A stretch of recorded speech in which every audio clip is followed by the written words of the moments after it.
Welcome, everybody, to our council meeting on the 12th of April. We always start with a pledge, so I'll ask you all to please stand and we'll do our pledge. Pledge allegiance to the flag of the United States of America and to the republic for which it stands, one nation, under God, indivisible, with liberty and justice for all.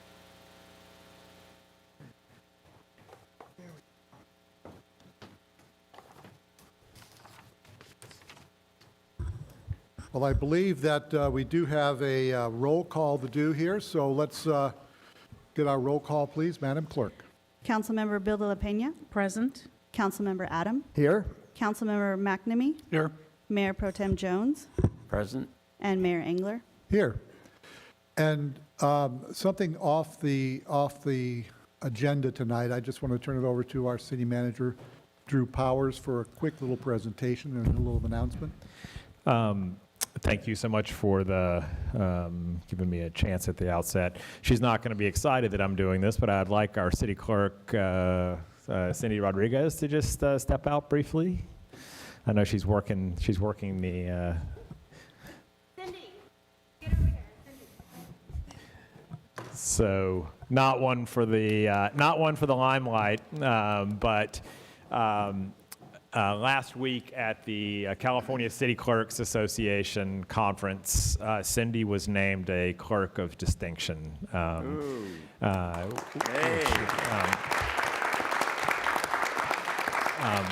It should come as no surprise to any of us that work with Cindy, that all of you on the dais that have worked with Cindy, and to those out in the community that have run for council or had questions about running for council and interacted with her through the years. She's amongst the very, very best there is, and her leadership and mentorship and the team that she's built, as evidenced here tonight with a couple of them sitting in the primary chairs.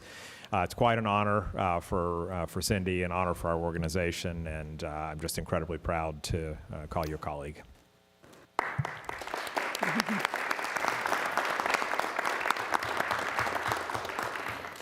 Thank you so much, Drew. I just do want to add our CCAC, which is our City Clerks Association board, for nominating me, as well as our city manager, and I know city manager staff, city attorney, and of course our city clerk staff as well assisted in the nomination. And so I'm very grateful for all the collaboration we do in our department with other departments, specifically finance as it relates to information technology that assisted us with the election portal, which is one of very few in California, a city to have an electronic elections portal, as well as some other initiatives that we got done related to the election process. So I do appreciate it, and after 38 years, this is my 30th year of public service, I do want to say that I saved the best city for last. Thank you. Didn't we all? We do, let's see if we have any requests for continuances or... Are we going to get a chance to say anything about Cindy? I don't mean to upstage you, Mr. Mayor. Would you like to say something, Mr. Yes, Jones? I'd love to. Very good.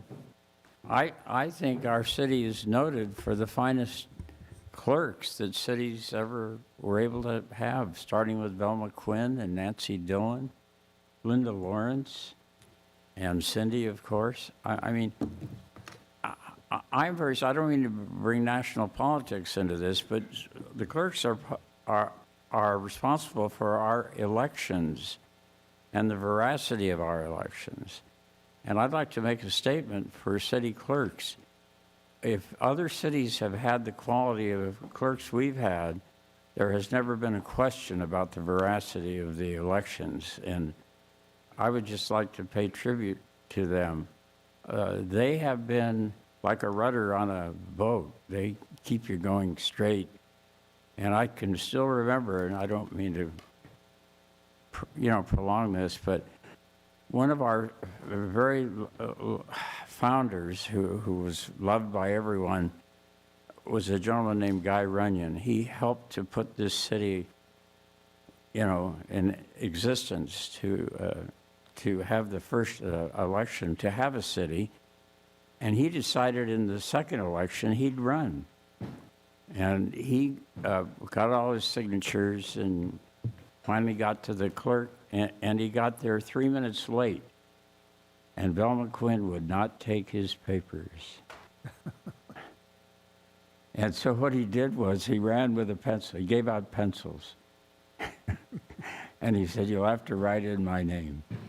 But I mean, I think Velma's performance on that date reflected in Nancy and Linda and Cindy shows what a marvelous city we've had and what great leadership we've had.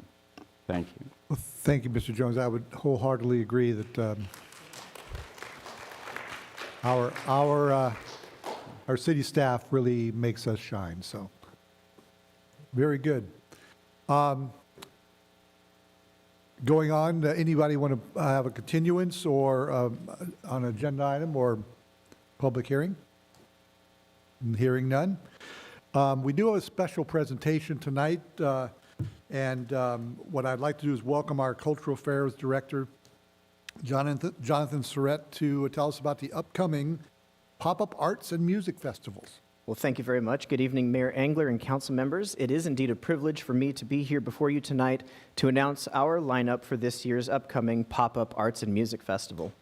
This festival truly is one of my favorite programs that we get to do each year because it allows us to engage more fully with our community in different ways, just outside of the confines of our beautiful theaters here. As a reminder, the Pop-Up Arts and Music Festival is a city-sponsored event and is coordinated in partnership with Caneo Recreation and Park District, TO Arts, and other community partners. We've taken Council Goal A to heart, and indeed, to create a more equitable, accessible, safe, welcoming, and inclusive government and community is not just something that we believe as a council goal, but it is a value that we hold near and dear to our heart every day as we do the work of cultural affairs and try to inspire people through the arts and create as large of an umbrella as we can to be as inclusive of our audiences as possible. So with free events out in the community, we've tried to take those barriers that normally stand in people's way from attending events, break them down, and make ourselves available and accessible and welcoming to everybody throughout the community who is able to join us. So tonight, it's a pleasure for me to share with you the lineup for the events that we have scheduled for this upcoming June. These events were booked. I'm sure they don't want me to necessarily dwell on it for too long, but it takes a village, and these events were booked in very close partnership by our rental coordinator, Marissa Hankey, and our marketing director, Colleen Debler, who put in a lot of work to make sure that we have a solid lineup for our residents. We're going to kick off our events on June the 3rd at El Parque de la Paz, right here, just down Teal Boulevard. New West Symphony is going to kick off the events with Opera Light. They'll be having an evening of famous arias with internationally renowned baritone Valdis Janssens and LA Opera soprano Alicia Fox, accompanied by members of the New West Symphony. On June the 4th, we'll be out at Stagecoach Museum on the outside lawn for Bryn, Albanese, and the Furious Seasons. Bryn Albanese is a multi-genre violinist from the Central Coast with a mix of European, gypsy, Latin jazz, tangos, classical with a twist, opera covers, and of course, Celtic. The Furious Seasons are an acoustic trio that chronicles the life of 21st century Los Angeles acclaimed songwriter and singer and guitarist David Steinhardt, and fashion songs that live on the hopeful side of melancholy. On June the 10th, we will be partnering with our friends at Samato for events at their location at the Oaks Mall. Kaki King is considered one of the most unique and influential guitarists of our time. She continues to redefine the role of solo instrumental artist, and her multimedia performance uses projection mapping to present the guitar as a tool that can shape both music and video content, all triggered and often improvised by her Ovation Adamas signature, 6-string acoustic guitar. I've seen Kaki live on a couple of different occasions, and it really is a blend of visual art and performance art, and it really promises to be something unique and special for our community. On June 11th, We'll be moving over to Northwood Park for Leftover Cuties. The Los Angeles Noir Pop Quartet, the Leftover Cuties, have a sound that is both retro and refreshing. They craft songs imbued with jazzy sophistication and palm tree swaying West Coast breeziness. Ukuleles, accordions, jaunty horns and rhythms, the round resonant sounds of an upright bass, and occasional whistling of the chanteuse Shirley McAllen leading it all. On June 17th, we'll be headed to Suburbia Park for California Dreamin' with Five Star Theatricals. Five Star Theatricals is going to kick off the summer with songs of classic California artists like the Beach Boys, the Eagles, Joni Mitchells, and the Mamas and the Papas, as well as musicals and movies featuring California, like Rock of Ages and La La Land. June 18th, we'll be headed to Kimber Park over in Newbury Park for a movie night. The movie night will be screening Disney's Brave and will feature Alehouse Fire as the band leading up to the movie. Typically, we start the screening of the movie once it's dark enough. Alehouse Fire will provide some ambiance and enthusiasm before we can get to the movie screening itself. Alehouse Fire's Celtic music takes you back to the pubs of Ireland, where everyone is your friend and you're singing along to songs you don't even know. June 24th, we'll be rounding out the final weekend at Thousand Oaks Community Park with Mostly Kosher. Mostly Kosher you might have seen at Disneyland if you frequent. They're often performing at Disneyland, but Mostly Kosher is an acclaimed klezmer gypsy rock band which radically reconstructs Judaic and American culture through music and ravenous klezmer beats and arresting Yiddish refrains. Their concerts explode into a global food fight of jazz, Latin rock, and folk music. And rounding out our presentations, we will have Mariachi Garibaldi de Jaime Cuellar and Ballet Folclórico de Los Angeles at Triunfo Park. Mexico Lindo is a glorious musical journey where skilled musicians and virtuoso dancers express the joy of Mexico's rich musical traditions, the journey of sounds, colors, and dances from some of the most wonderful regions of the area. It promises to be an exciting pop-up festival, and I'm thoroughly looking forward to welcoming our community out for live events in our beautiful open space and parks once again. Thank you so much for the presentation. That sounds like a cornucopia of entertainment. That's I'm looking forward to this summer. That's awesome. Thank you. Very good. Why don't we open up public comments then, Madam Clerk? This is the time and place for public comments. All remarks should be addressed to the council as a whole. Speakers are requested to state their name and community of residence for the record. 3 individuals have requested to speak, and pursuant to council standards, speakers are allowed 3 minutes. Very good. Our first speaker up is Christy Warner.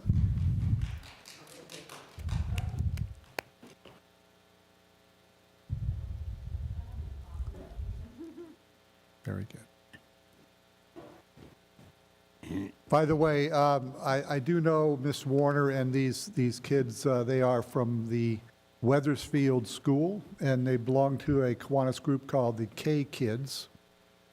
They happen to have written a book on, the title is K Kids Book of Kindness. And it is one that is very, very nice. So please go ahead, Ms. Warner. Thank you. Good evening, Mayor Engler, members of the City Council, and viewing audience. My name is Christy Warner. I've been here before, brought the same group, but different kids because they've moved on and graduated. But I've been an academic specialist with CVUSD for 15 years, and I'm a member, like Mayor said, of the Thousand Oaks Kiwanis Club and the proud advisor of this K-Kids service group. And like Mayor said, we have something special to share with you. Come on up. Okay, go ahead. Hello, my name is Dylan Moss. Our group wrote a book called the K-Kids Book of Kindness. We picked kindness because we wanted to share how kindness can help our community and what we can do to be kind. As K-Kids, that's what we practice every day. Kindness is love, happiness, and much, much more. Also, you can do something kind and expect nothing in return. Like when you smile at someone, it might make them feel happier. You could also play with someone, and might make them feel better too. When you feel sad, you can take a deep breath or write in a book. Okay. Sophie? 2. Okay. It's like, Who are you? hi, I'm Sophie, and She's going to read from Shane. Let me find it. I said I would have it. Okay, here we go. K-Kids morning greetings on Friday are my favorite days ever. We greet as many students as we can, say good morning, and hope you have a good day. And to the parents that are leaving, we say have a good weekend. We also like to make sure everybody starts their day with a little kindness. It is a small thing, but it is mighty. Written by Shane Brown in 3rd grade. Okay. Copy. Okay. Who are you? Hello, my name is Adeline Hammett, and I will be writing a page written by me. Kindness to me is helping other people. That's why I joined K-Kids, because all we do is help people like Manna, Macy's Make-A-Wish, and helping the homeless. Also, I, Adeline Hammett, am the co-treasurer, so that means I get to count veterans cards and weigh Manna food. I love helping people. It makes me feel amazing. Even if you aren't in K-Kids, it doesn't hurt to help the world. Done. Okay. Hi, my name is Jackson, and I've been in K-Kids for 2 years. When I think of K-Kids, I think of kindness, because we always help other people in need. Some of the programs we do for people in need are Pennies for Patients, Manna, Macy's Make-A-Wish, and lots more. K-Kids is the perfect definition of kindness. Kindness to me means to make the world a better place and helping other people just to be nice. I think if each person is kind to another, this will help to create a domino effect, and soon everyone will be kind to each other. When I help other people, I feel happy, since I just made someone's day a lot better. I hope my kindness will make the world a better place for everyone to live in. The One more. Is that okay? time is up. Is it okay with the council to continue? Just one Yes. more. Okay. Are you sure? Okay. Hello, my name is Soli. Kindness is a way to cheer people up, because an act of kindness can spread. Kindness is unique because it makes every person want to share it. Kindness makes them feel good, so they think it will make someone's day. You can be kind by saying nice things, helping others, being a good friend, and making the world a better place. In conclusion, kindness helps us all be better people and brings us closer together. Made by a third grader, Celestine. Okay, 1, 2, 3. Thank you for letting us share a little kindness. All right.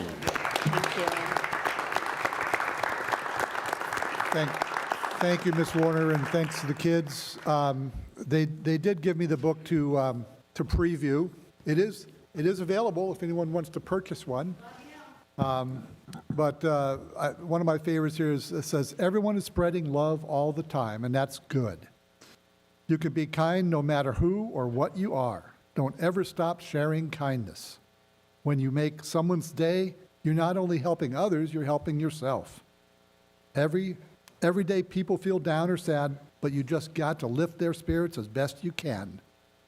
Try to help others with simple things. You can say hello or smile at someone. Something will always make someone's day, no matter what. And that's from Nova Ekdahl, 3rd grader.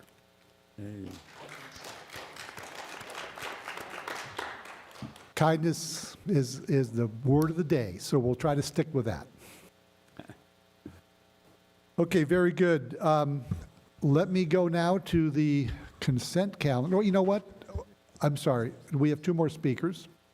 I got so taken by kindness. Karen Wilburn, thank you so much.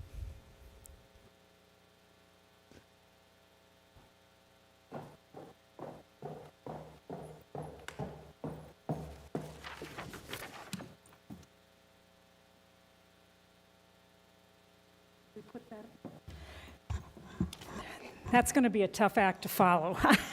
But could you put this, thank you. Good evening. I'm sorry. Oh. Would you project this into the Thank you. On to the you, PD. screen, thank you. I'm Karen Wilburn, a city resident of Newbury Park. I was disappointed to read the city's attorney's comments in Monday's Ventura County Star. Many besides myself are unhappy with the political signs popping up throughout the city and the city's lack of action to address them. I and many others have lodged complaints, but other than snippets of comments in newspapers, we've had no response from the city. I don't have enough time in this forum to present a detailed explanation of why these appear to violate code, so I'll just summarize. Political signs are permitted in residential and commercial zones, but are limited to 12 square feet and no more than one per candidate on a single parcel's street frontage. Mr. Muradian and a few others are clearly violating this portion of the ordinance. In addition, existing approved signs may be covered with a political message regardless of the size. In Reed versus Town of Gilbert, the Supreme Court ruled content-based rules face strict scrutiny and cannot impede free speech. However, Justice Alito went on to say cities are permitted to impose content-neutral regulations, which include size, number, location. Mr. Muradian and candidate Gorell's free speech are not being impaired by the city ordinance. With regard to the 101 billboard, Mr. Muradian is also claiming he's simply covering an existing sign with a political message, which is allowed. I would like to know, was the original sign permitted and in compliance with code? It doesn't appear to be something that would have been approved, especially on a residential parcel. If not, he can't make this argument. If you deem these are not in violation, I assume that gives us all the right to place banners and billboards of this size on our own properties. If you feel there are issues with the current code, it is still the law of Thousand Oaks and should be enforced. Mr. Muradian and Mr. Gorell can challenge the law. I found that we actually have some Boy Scouts and Girl Scouts in the room tonight, and I understand that they are taught to obey the law, and if they don't agree with the law, they don't violate it, they change it. In closing, I would ask the city attorney make public what is occurring behind closed doors and make a public declaration and explanation for the city's position. Until then, there is a perception that this property owner and candidate are enjoying special privileges not allowed to other residents. Thank you. Thank you, Ms. Wilburn. Just a reminder to the audience, we try not to clap after every speaker. We'd be here for a long time. Please, Ms. Sally Hibbets, I believe she's online. Good evening, Mayor Engler. Can you hear me okay? Yes, ma'am, go ahead. Okay, thank you very much. Good evening. I have been a resident of the city of Thousand Oaks since 1973, so needless to say, I know the city quite well. Visual blight comes in all sorts of forms and thus is very subjective. However, this is why we have codes and policies to help keep those rules and laws in check. Unfortunately, one of the TOBA leaders has decided to use his money and land to try to enhance the campaign of a candidate for Ventura County Supervisor. And in the process, he has created, as you know, a scene of mass billboard blight upon our city. My concerns are several. Number one, why has this developer been given a pass or green light to flaunt our codes? Number two, if signs, and now, according to the city attorney, are now allowed to be posted so much earlier, how was this change in policy communicated to all of the candidates in a timely and fair manner? If signs, number three, if signs can now be posted so early, what about all the other codes regarding the excessive size and multiple signs per parcel? Are those codes being enforced? Number four, the city staff has shown an extreme bias in favor of selected candidates over others, which is unfair and probably illegal. Number five, why is the most favored developer allowed to do this to our city? Number six, I have called the City Attorney Noonan's office repeatedly in the last several weeks, and my personal information is always taken down. The clerk is always exceptionally polite. I have also filed an online complaint regarding this sign, and yet I'm always being told, oh, someone will get back to you, someone will get back to you, and no one to this day, to this moment in time, has bothered to contact me back. So why? Will this developer get another green light by our city when he wants to put up signs in a few months for his most favorite city council candidates? I certainly hope not. Thank you very much. Thank you, Ms. Hibbets. I believe that's our last speaker for public comments, so I'll turn it over to our city manager for any follow-up. I believe City Attorney Newman will follow up on this. Yes. With respect to the two comments regarding signs, as everyone is aware, signs is a complex issue. There's constitutional law, there's state law, there's federal law. First Amendment is looks like a simple amendment, but it's actually a very complex amendment. And the city actually adopted what's called a substitution clause. We added that to our sign code after the Reed case, which was cited by one of the second speaker. It was adopted by the city council to ensure that we did not violate the Reed case. And the speaker is absolutely accurate. The Reed case basically says that you cannot discriminate, you cannot impose different regulations based on the content. We can impose regulations for location and size, but we cannot make up different rules based on the content. And that's because the First Amendment gives us the right to say what we want to say. That's one of the great things about living in our country. So a political sign or a campaign sign is by its definition a content. There's a campaign sign is different than a for sale sign. It's different than other types of political speech. And a campaign sign is content. So by the city adopting that substitution clause, what it does is it provides that in order to comply with the Reed case, all protected non-commercial speech has to follow the entirety of the sign code. So it's not as simple as just looking at a certain section that discusses campaign signs. You have to look at the entirety of the sign code and apply those. So you have commercial signs, you have non-commercial signs, you have other types of signs that are permitted throughout the city, and each one has different parameters with respect to size and location. And so what the substitution clause says is that any type of protected speech, you can substitute that protected speech in any of those other sign provisions. And that's what the city has been doing. I wish it is a simple answer. I would love for it to be a simple answer, but it's not. What I will say is that no individual is being treated differently here. This applies to everyone. The substitution clause will apply to everybody. And it's not just the city of Thousand Oaks that has to comply with this. It's every city in the United States, regardless of, back in the day when I first was an attorney, most cities did have campaign sign ordinances. The Reed case makes cities treat campaign signs no differently than any other type of protected political speech, because the premise of the First Amendment is that the government shall make no law abridging the free speech rights of the people. And that's exactly what it stands for. Thank you, Ms. Noonan. Mayor, I have a question of Ms. Noonan, if I may. Go ahead. The way in which the ordinance reads when I ran for office was that the sign could be posted 45 days before the date of the election. Why has that changed to where it is today? So there's a couple of things that made that change. First of all, within the last, I think it was in the last 6 months, the governor signed an executive order with respect to how people vote. So, back in the day when we first started, at least when I started voting, I'm older, but when I started voting, you voted on one day. And so that was the day that everyone thought, okay, 45 days before that specific day.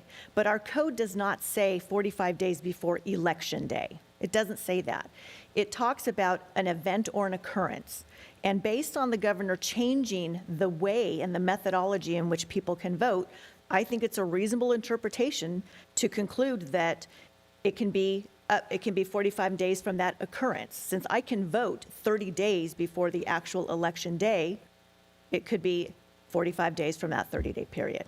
So we're but talking... more importantly, the substitution clause also kicks in. So I can post a political sign on my property right now. I can say, when we, in the beginning of the pandemic, we were putting signs on our lawns, thanking our essential workers, thanking our first responders. That's political speech.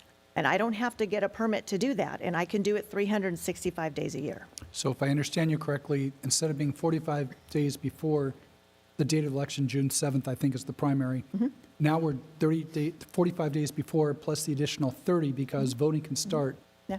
May 9th, May 7th, something like that. So it's 75 days before Yeah. June 7th, Yeah, correct? based on the way our ordinance is written, it doesn't say that it's 45 days from election day. Got it. It says 45 days from the event or an occurrence. So, then- and every city's different. Like, for example, I think the county of Ventura is 90 days. So, every city might have different time periods. And then the other is a private homeowner could put any sign they want out there, and they're allowed to do that out of the First Amendment right of freedom of speech. Is that correct? Under the Substitution Clause, any type of sign regulation that any city imposes, whether it be commercial signs or other type of political signs, you have to be able to substitute. In other words, if I have a regulation that says commercial signs can be located on a property, 3 times a year at X size, I have to be able to substitute in political speech and put and say political signs can go in the same manner under the Substitution Clause. Very good, thank you. Let's, I think, and I know that we have some other opinions on the council, but since this is not agendized, I think we should maybe put it off to, we can either agendize it or we can put it up a gold setting or something. Let's do that, because obviously the wording of our sign ordinance needs to be updated. Because if it's no longer applicable, it needs to be changed. We definitely need to talk about it, Yeah, so and we have let's put it off a gold setting. Yeah, so goal setting's coming up just for everybody's benefit. May 10th would be a good opportunity, should the council want to dialogue with that and other issues. No, not, you can talk after if you'd like, so thank you, Ms. Very good. We're to our consent calendar, so I'll entertain a motion on our consent calendar. I'll move the consent calendar be approved. Thank you, Councilmember Jones. Madam Clerk. Councilmember Bill de la Pena? Yes? Councilmember Adam? Yes. Councilmember McNamee? Yes? Mayor Pro Tem Jones? Yes. And Mayor Engler? Yes. And that motion passes 5-0. Excuse me.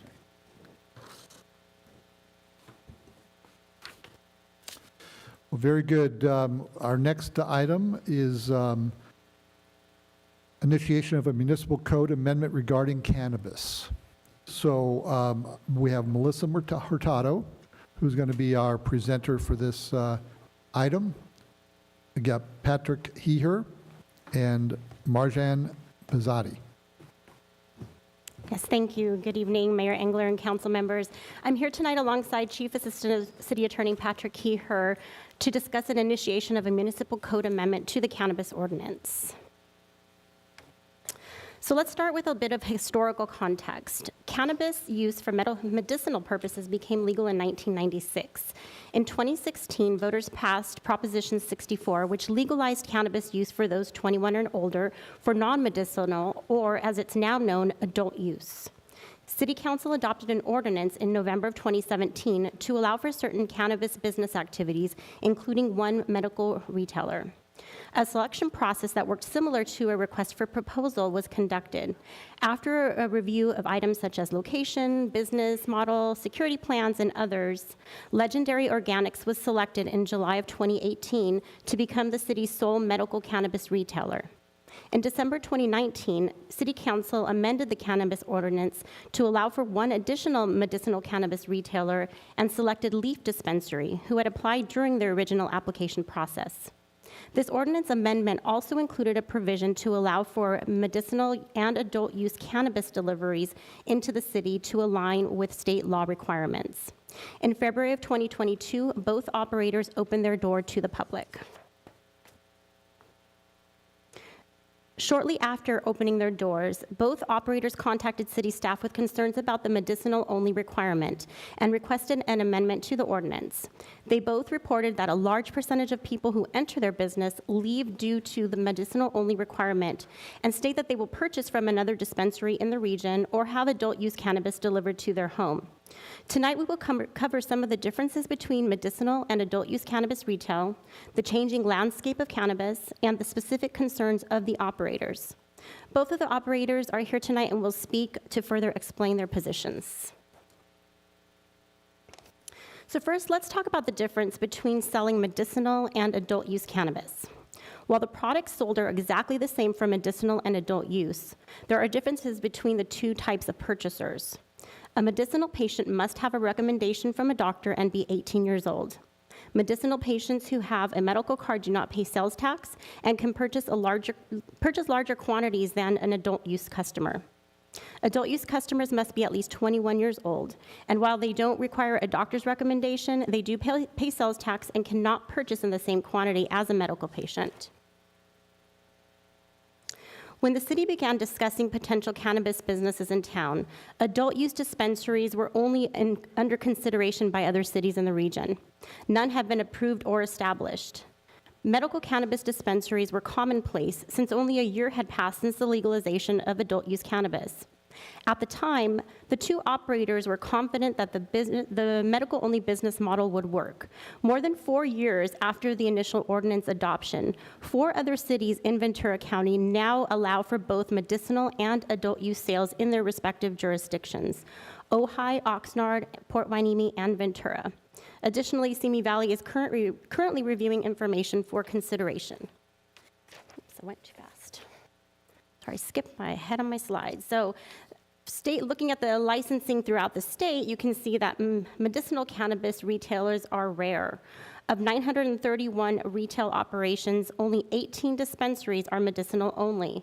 That's less than 2% of retailers. Of those 18 licenses, 2 are the Thousand Oaks dispensaries.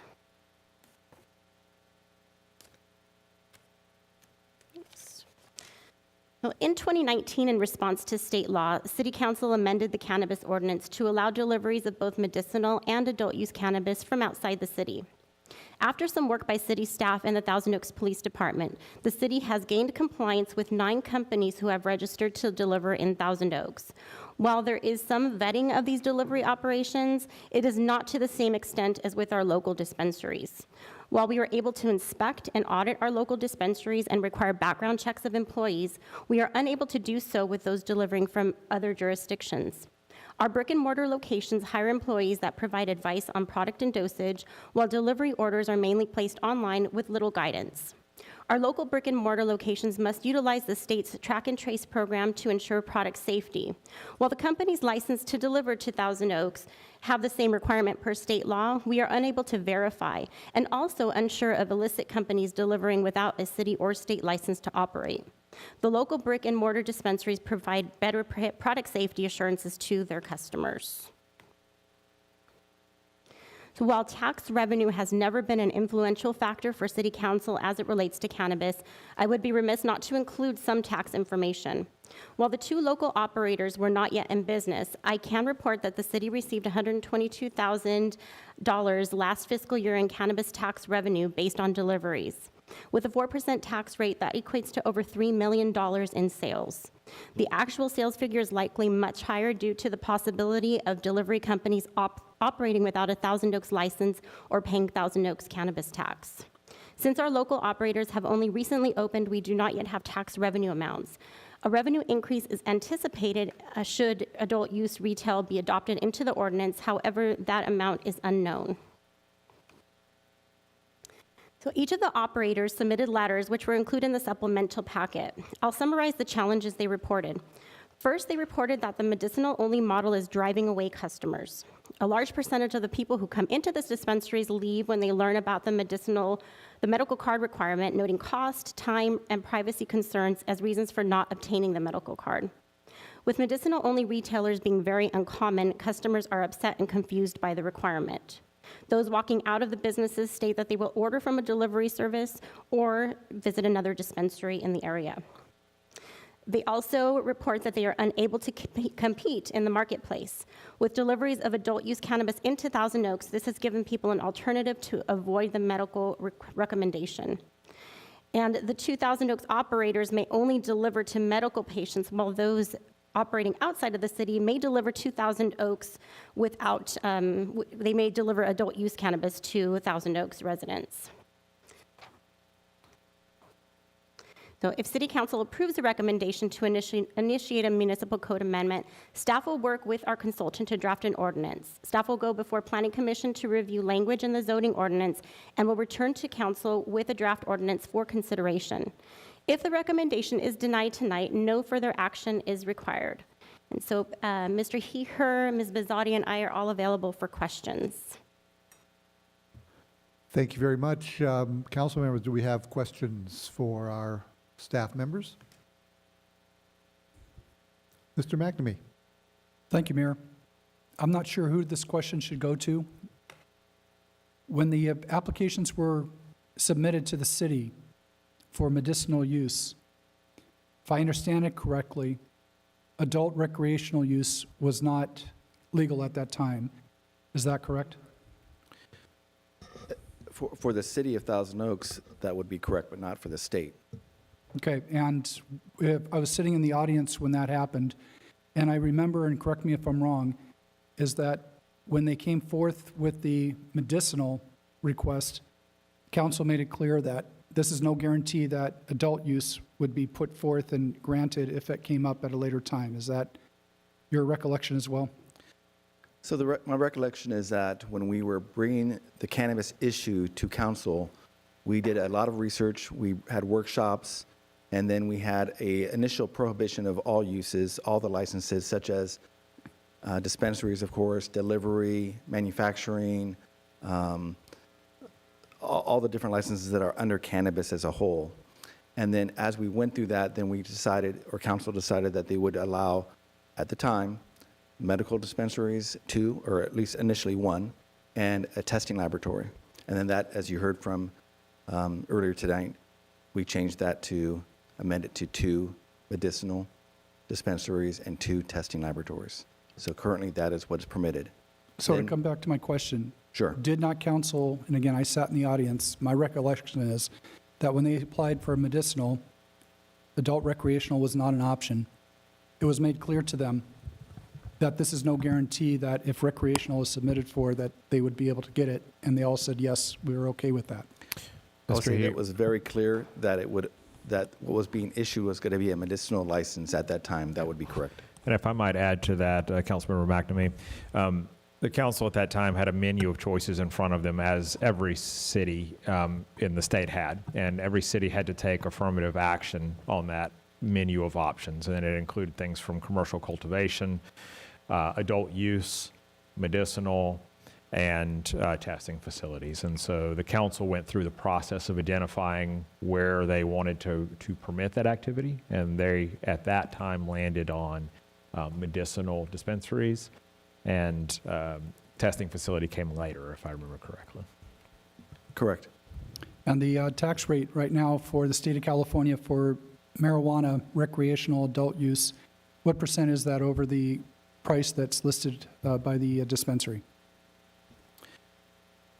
I'm talking combined, state, county, city. Right. What is the total? 15% excise tax, so we have a 4% city tax, and then they pay sales tax for adult use. However, the 7.25% sales tax is exempt for medicinal patients. I'm not talking medicinal, I'm talking adult. What is the total amount? 7.25%, so 15 plus 7.25 plus our 4%.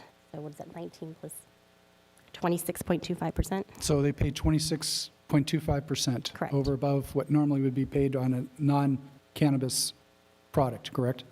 So they're paying less the state sales tax of 7.25% that we charge here, correct? Yeah, that was per a voter-approved cannabis tax. Yeah, my argument is that this was looked at as a revenue generator for the state, the county, and the cities. And they taxed quite a bit on it, thus forcing it underground. So that way, if someone doesn't have the money to go in and pay the additional tax, you've got 2 purchasers out there, those that are high quality, high end, which is what we're discussing tonight with these 2 dispensaries. Then you have the street value underground market that they were trying to eliminate. But they increased the taxes by, 26%, you say? And it makes it tough to compete. When you drive up the price, people will vote and with their pocketbook and their feet to purchase the lesser priced one. That was my question. Mayor, thank you. Thank you, Mr. McNamee. Mayor? Yes, Mr. May I? Adam. Yeah, I was there that night, and this was a brand-new frontier to the city, and we listened to a lot of testimony from people that wanted that medicinal use. And so, if I recall, the phrase we used was baby steps. We want to take baby steps, so we decided to go with the medicinal. However, if I recall, maybe you recall this too, Patrick, recreational did come up, but we felt at the time that was a little too big of a step to take, but I think we did say we would review it. I don't remember the time frame, maybe it was 18 months or something in the future, but because it took a considerably longer time than we thought to get these dispensaries up, we never really had the chance to review it. Now, if the dispensaries have gone into action sooner than they did, I think we would have reviewed this a couple of years ago. Councilmember Adam, that's a fair summary. I think your comment about baby steps is correct. Yeah. Again, we're talking 2017 is when we were looking at this issue. And with, of course, with the help of the police department, with the help of our consultant, we wanted to analyze the initial impacts from one dispensary. And for various reasons, which we've talked about numerous times in the past, that dispensary, Legendary Organics, that received their first permission to open up, did not open up immediately. And now we're 2022. We've had the wonderful opportunity that both dispensaries have now opened, and the landscape has changed. It certainly has. In some way. So, fair summary. I don't think we ever categorically ruled out recreational use, just something that at the time we weren't quite ready to We're always open to look at all the different licenses, of course. And in fact, if you look at our tax code on cannabis, it includes all of those different licenses that could possibly be done under cannabis, just in case it was changed later on. That includes adult use. That includes things like deliveries or manufacturing or anything of that nature. If it was in the city's purview or decision that they wanted to explore those other types of licenses, we already had the tax section taken care of. That's a good point. We did build that contingency in there in anticipation that the issue would come up eventually. That is correct. And here we are. And it has. Thank you. Thank you, Mr. Adam. Any other questions of my colleagues? I have just a couple of questions, I think. Our businesses have been in operation now for a couple of months.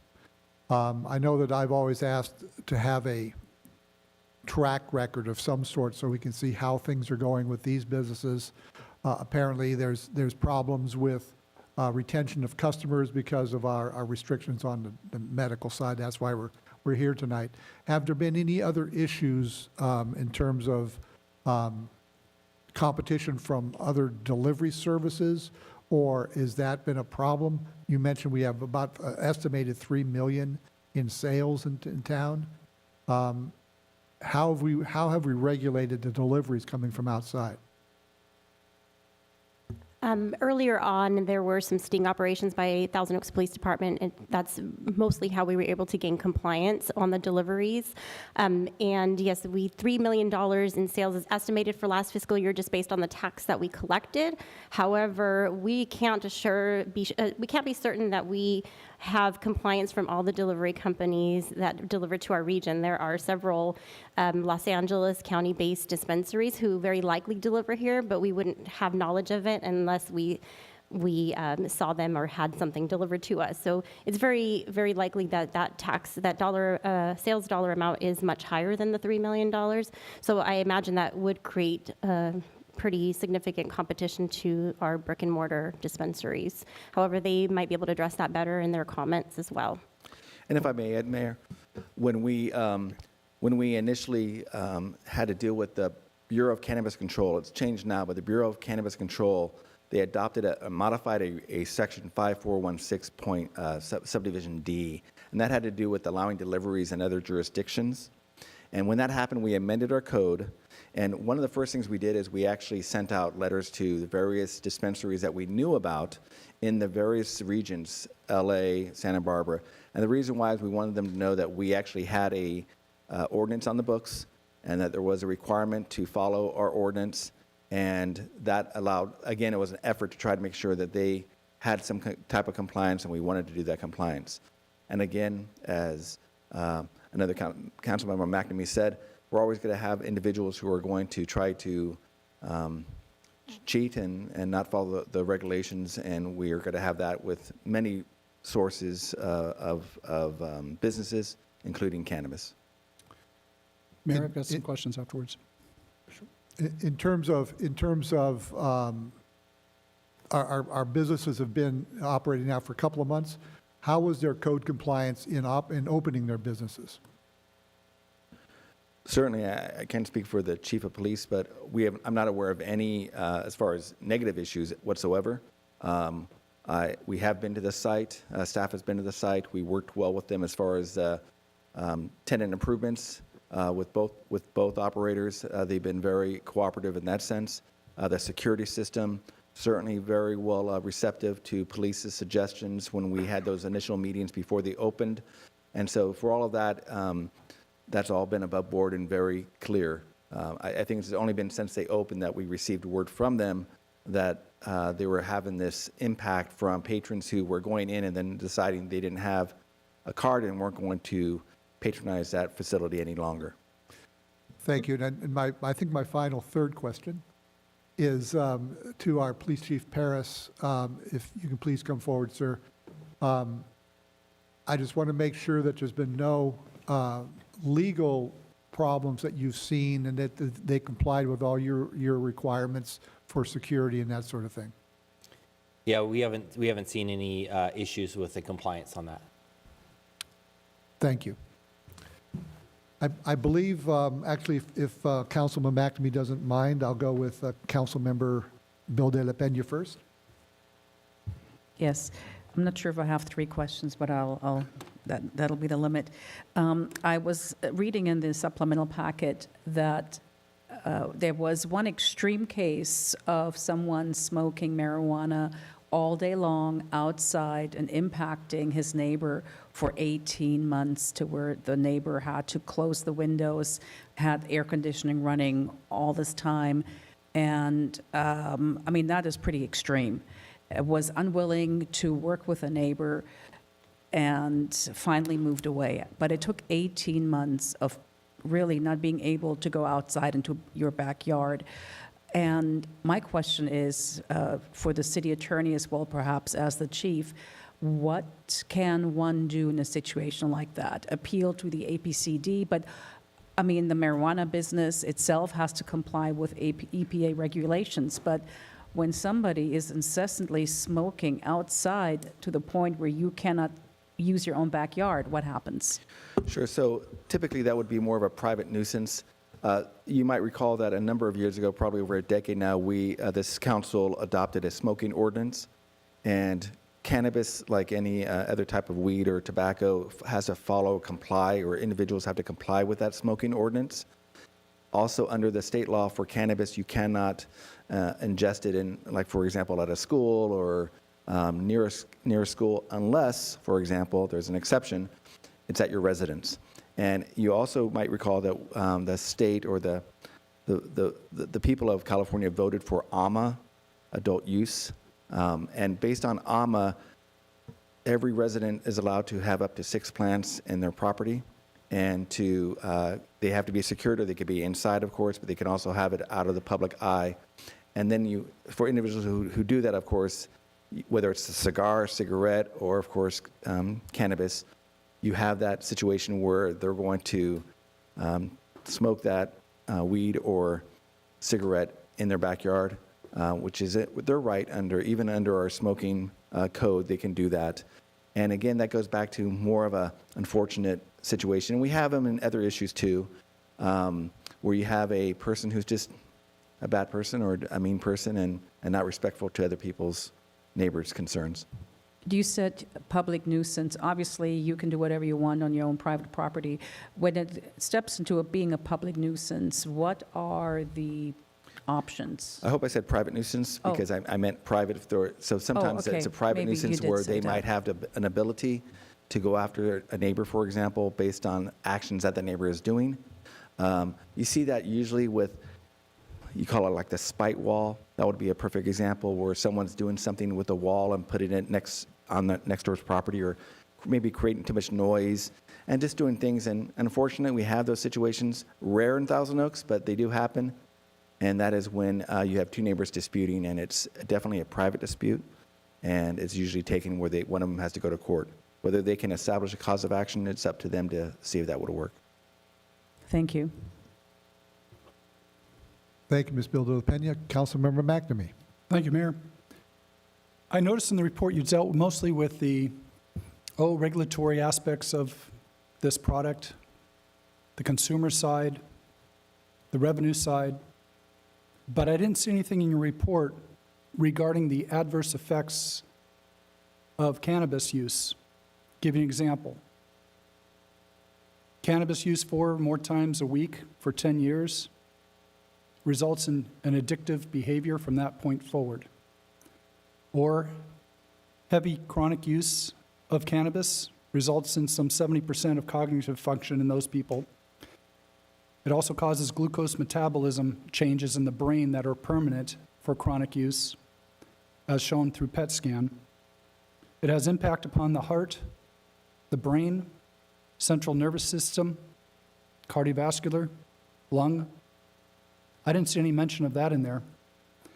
I didn't see anything on the change in persons that may be on the edge of possible psychotic event, that smoking marijuana or consuming it in the way of edibles can screw up the metabolic process in the brain, causing people to have a psychotic break, as has been experienced in Colorado and has been documented in the literature.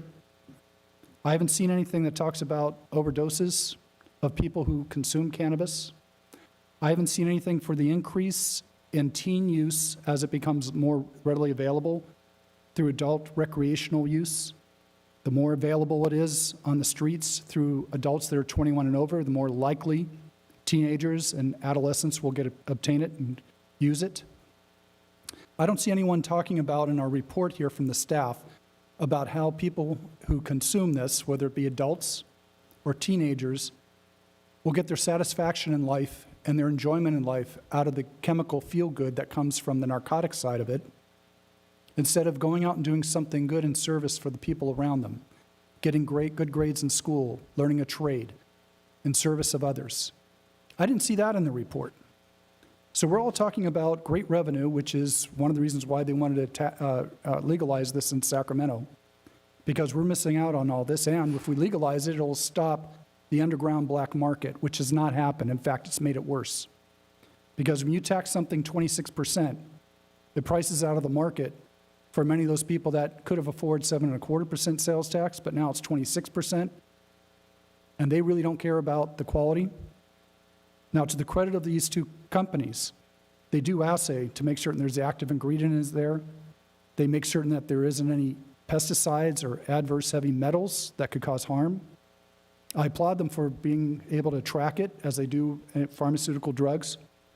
But I didn't see that in your report because I've provided in a packet to council here a lot of the research studies that have shown that there is some adverse effects of using cannabis, and there's some beneficial effects, thus the medicinal, that I'm very much in favor of.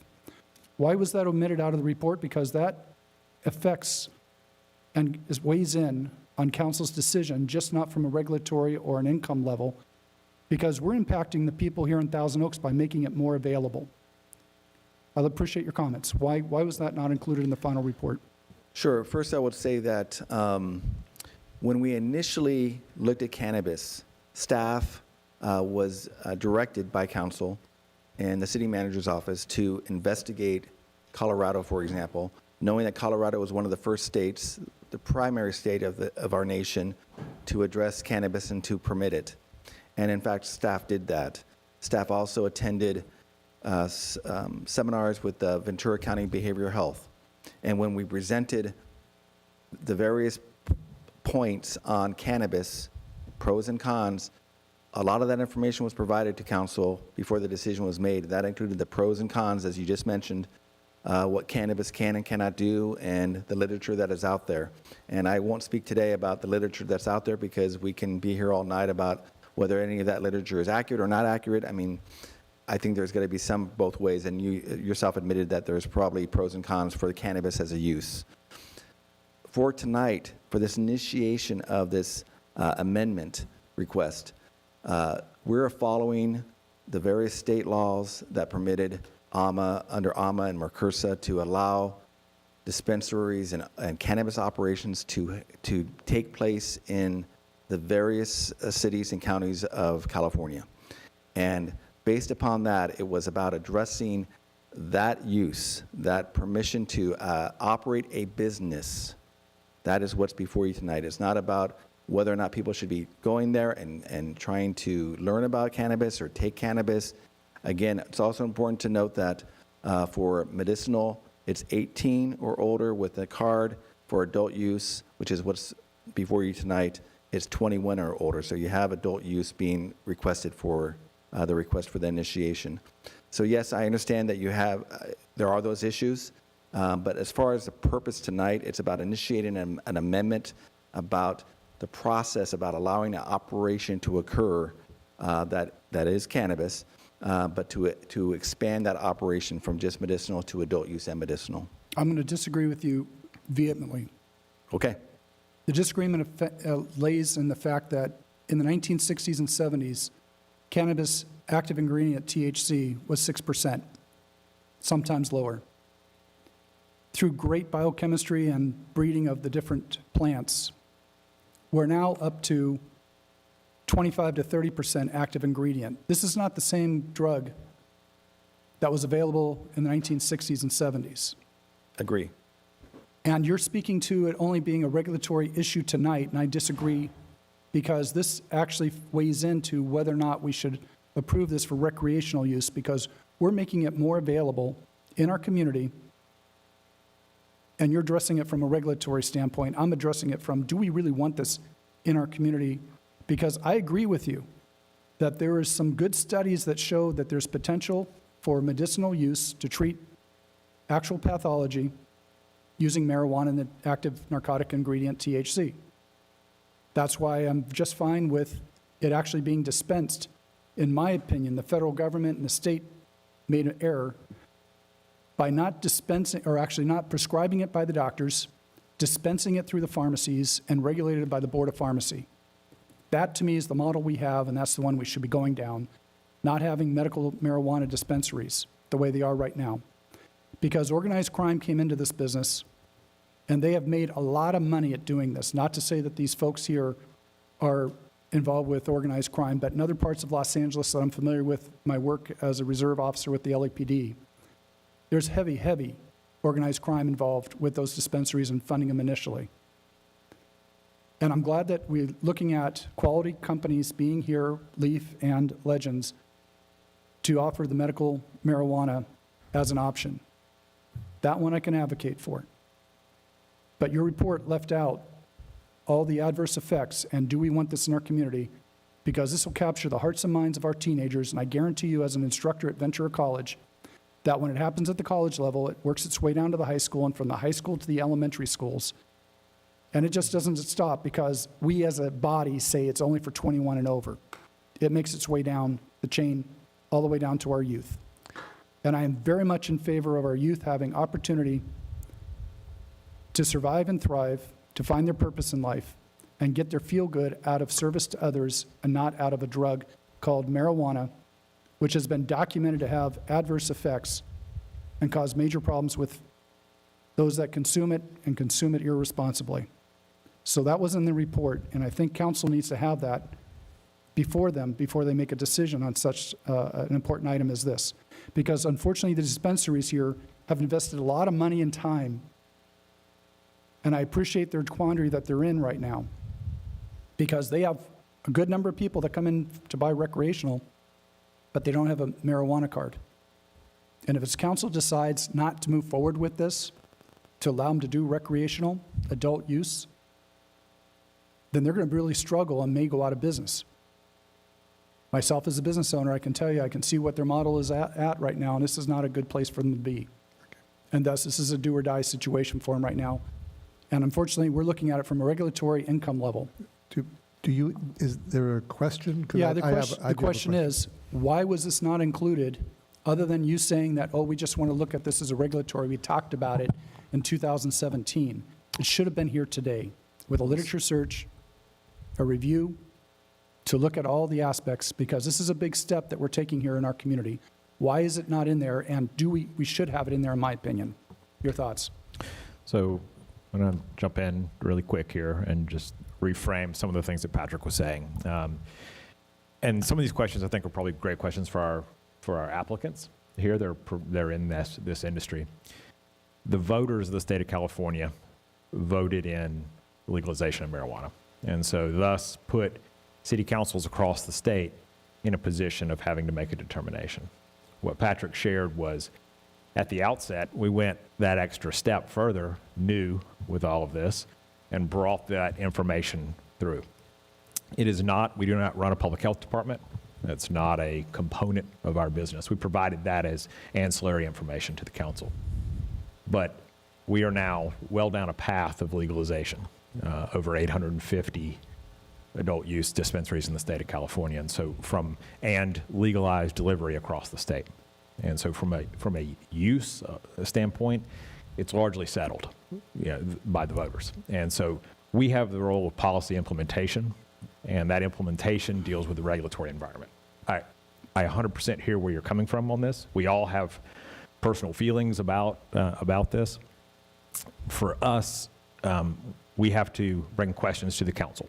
This question was initiated via our applicants, thus it's in front of you tonight. And all of those factors and feelings will weigh into the decision and determination that the council members make. Again, you point to other cities throughout California have this before them. Again, Camarillo, Moorpark, Simi Valley have not moved in this direction at all. And yet, Port Hueneme, Ojai, Oxnard have, for various reasons.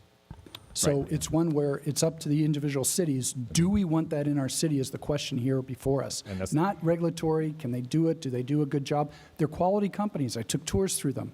They do a very good job with what they have on a medicinal level. That's my question. Yeah, that's the question in front of you tonight. That's the question. I do have Please, Mayor. a question. You mentioned that we do have deliveries coming in. Is it deliveries of all types of cannabis, or is it strictly medical, or is it any types that are now allowed statewide via the Prop 64? It is both medicinal and adult use. It is both. So we currently now have adult use being delivered in our town, right? Absolutely. Okay. Any other questions? I just would need to announce to everybody, one of our council members had to leave to go to a family event. Council member Claudia Bildependia is now gone. We're down to 4 on our dais. Oh, Mayor? Go ahead, Mr. Adams. You know, I've been here since we've had the discussion. When did we start? 2016, was it? We started exploring it. I think so. I just do want to clarify one thing from my perception. Revenue has never been a motivating factor behind any of this. This is not a city that's saying, oh, we got to get this business so we can bring in this tax revenue. That is, I mean, correct me if I'm wrong, Patrick, but I don't even remember that coming up. I mean, it happens, it's ancillary, but it's never been a motivating factor to get any of this business started. That is correct. Yeah, I just want people to understand that we're not sitting here, banging the table saying we got to get this revenue. It's a different question altogether. And I know, we're not allowing this in our community. The voters are. Yeah, and actually, you'll recall the gist of the conversation that the council had. Again, you did discuss the pros and the cons, the medical pros and the cons of cannabis, and at least my recollection is the highest concern, the biggest concern was access for patients who needed it for medical purposes. So despite considering the medical pros and cons of cannabis, which were discussed back then, council decided to permit its use. So at this point, the city council has adopted a policy. They've adopted a regulation, and staff's role is to implement that regulation, which we have done. The question now is whether the council wants to expand the additional sales of cannabis. So the pros and cons were discussed. They were just discussed many years ago. I know, and if I remember correctly, certain members were not on the council, and I'm just saying it should have gone forward.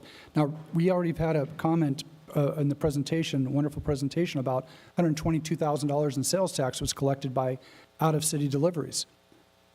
And the purpose of presenting that is that, well, we're losing out a lot of revenue here, that we're missing out on sales tax that's going elsewhere, because we could capture even more if it was sold here. That's my interpretation of why this is being encouraged.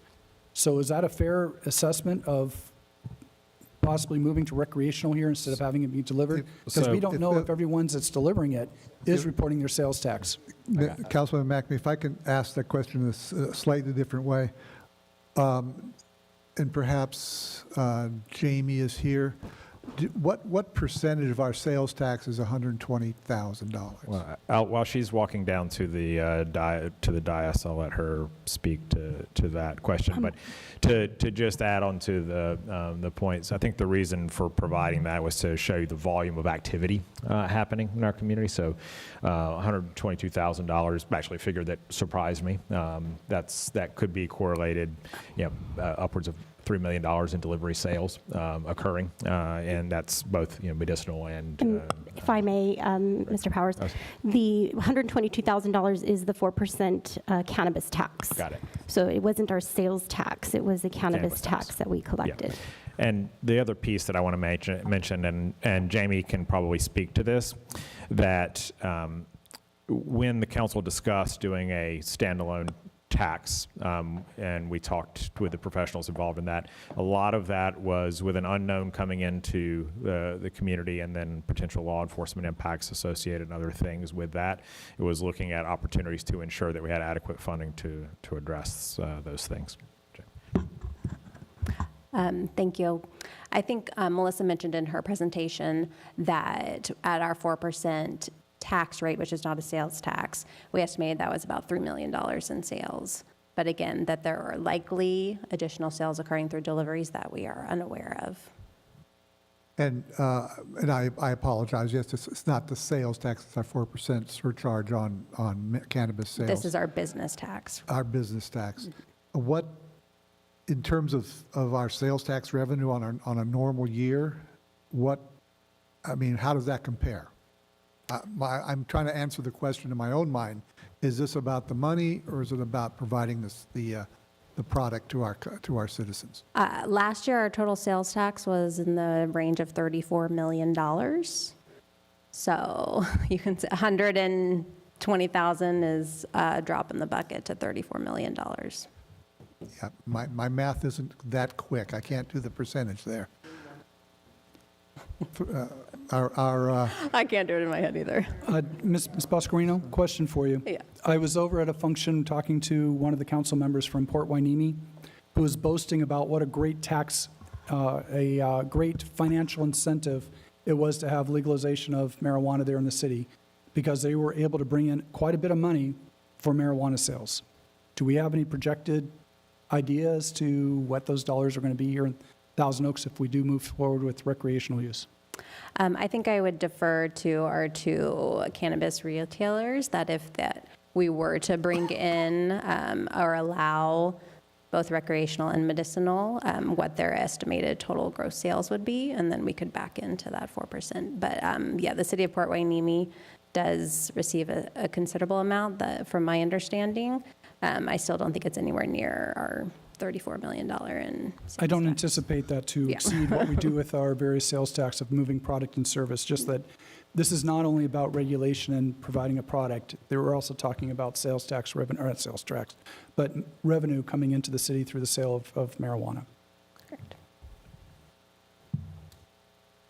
Very good. Any more questions from my colleagues? Yeah, but the city of Port Hueneme took a totally different approach to this than we did. They consciously made a mission to become the, what do you want to call it, the green capital of Ventura County.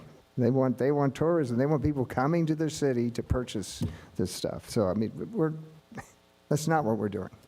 And if I Never may, has in been. comparison, Port Hueneme has 12 dispensaries, and in addition to that, 6 delivery companies.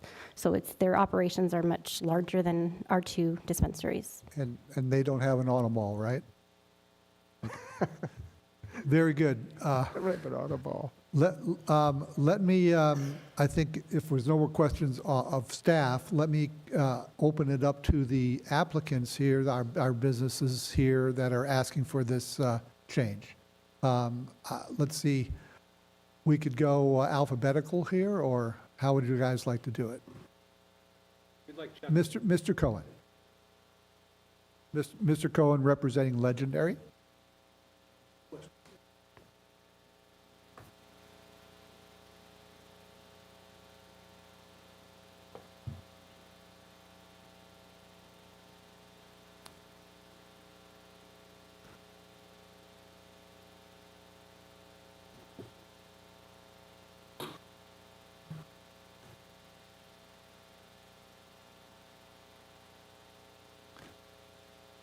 Thank you, Mr. Cohen. Good evening, Mayor. Good evening, members of the council and the public. I'm Chuck Cohen, representing Legendary. I'm a resident and a business person licensed in the city of Thousand Oaks. In view of the fact that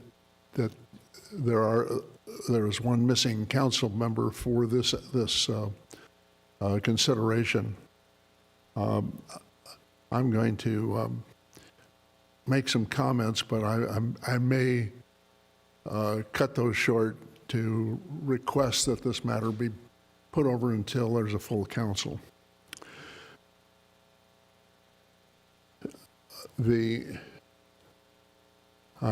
First of all, I'm going off script because I thought that the points that have been raised by your questions to staff have been provocative and thoughtful and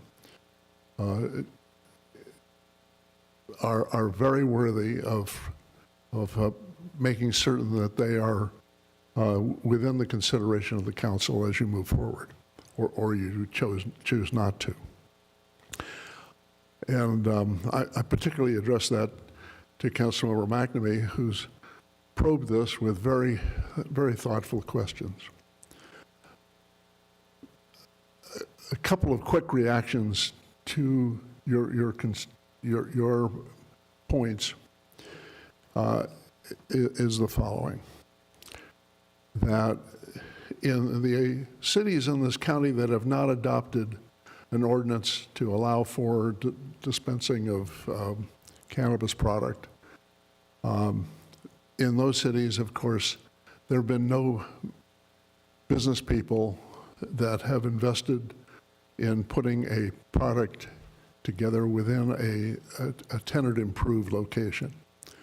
Thousand Oaks obviously approved an original applicant and a second applicant, and both of those companies have, in fact, based upon the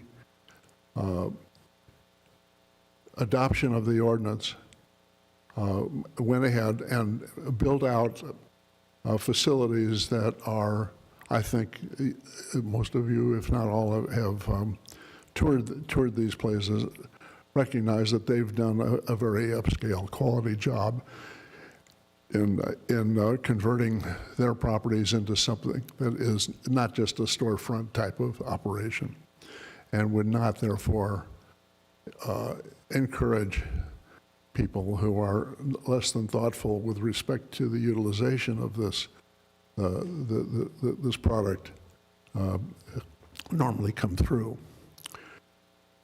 So there is a difference in that respect, and whereas I think you're absolutely correct that the applicants, I don't know about Leaf, but Legendary, clearly understood that there was no guarantee that anything beyond medicinal product would be available for sale in the city of Thousand Oaks. Now that was clear that the night of the application having been evaluated and Legendary was selected. And with that in mind, at that point in time,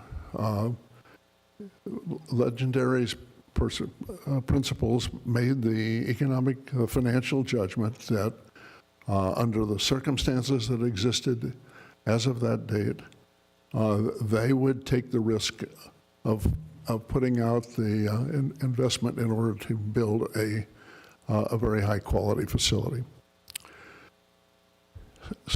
Actually, I believe it was just 3 days later, the state regulators changed the rules. And as a result of that, the state permitted deliveries of adult and medicinal product anywhere within the state, whether you were in a municipality that had approved an ordinance or a municipality that had declined to undertake such approval. So we really didn't have a sense at that point that how we knew the deliveries were now legal in the state of California, still obviously in some disarray with respect to the conflict with the federal laws, but we knew that. But because of a very lengthy process and going from that approval, and I won't comment about the Leaf process, but the Legendary process took a number of years and to get to the point of being able to actually open for business. So the point of all this is that during that period of time, several things have occurred. One is deliveries became legal, and as to whether they are functioning in a proper way, we don't really know. We believe that the cannabis facilities that were opened subsequent to that in Port Hueneme and in Los Angeles County, Woodland Hills, those became active, which at the time, and those were able to sell both product. Those became, and at that time, of course, we were unable to evaluate what the effect might be on the financial capabilities of this project.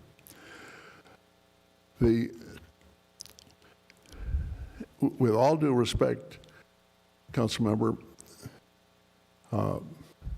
the rules of the game changed after there was a permit approved. And therefore, the practical point of this evening is simply this.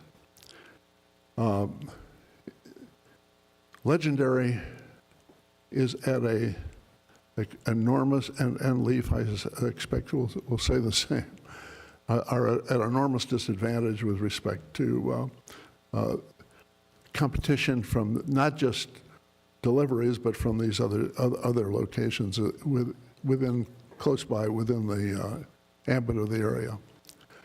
And so if we were to turn down the ability to... Your 7.5 minutes is up right now. Sure, if you can finish up. But if we were to turn down the ability for these two businesses to be able to sell adult product, it's still going to be distributed and still going to be sold in Thousand Oaks. It just won't be done by them.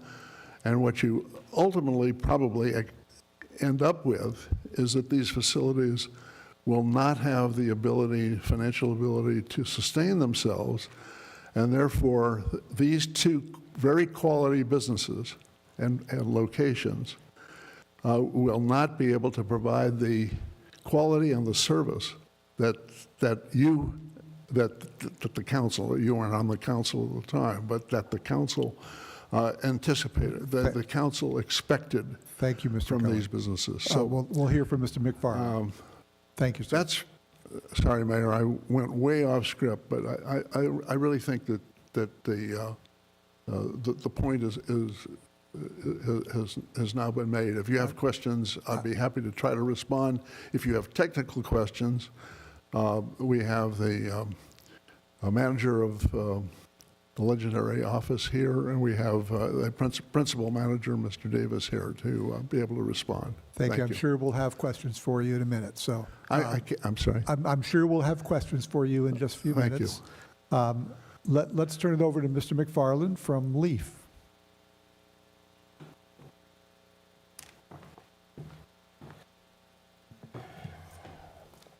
Thank you, Mayor and City Council, City staff for your hard work. Appreciate this. My name is David McFarland. I'm with the Leaf Dispensary here in town. We opened our doors in February of this year, and I stand here in support of the staff report. We initiated the initial call to let them know what was going on, what the scope of the feedback we were getting from the customers right out of the gate. So when we started this process in 2017, a lot has changed, like we've talked about. The whole scope of the industry has evolved and moved away from the medical marijuana aspect or the recommendations. We have, I mean, there's lots of comments that are coming in from our customers when we talk to them, or when we tell them that the requirements of entry to our facilities is to obtain their recommendation. A lot of them are just in awe. They don't even know what that is, because they're so have come accustomed to just simply showing their ID and having access to pretty much every facility that they have ever been to. So we try to explain to them, why it is that they have to take these steps. The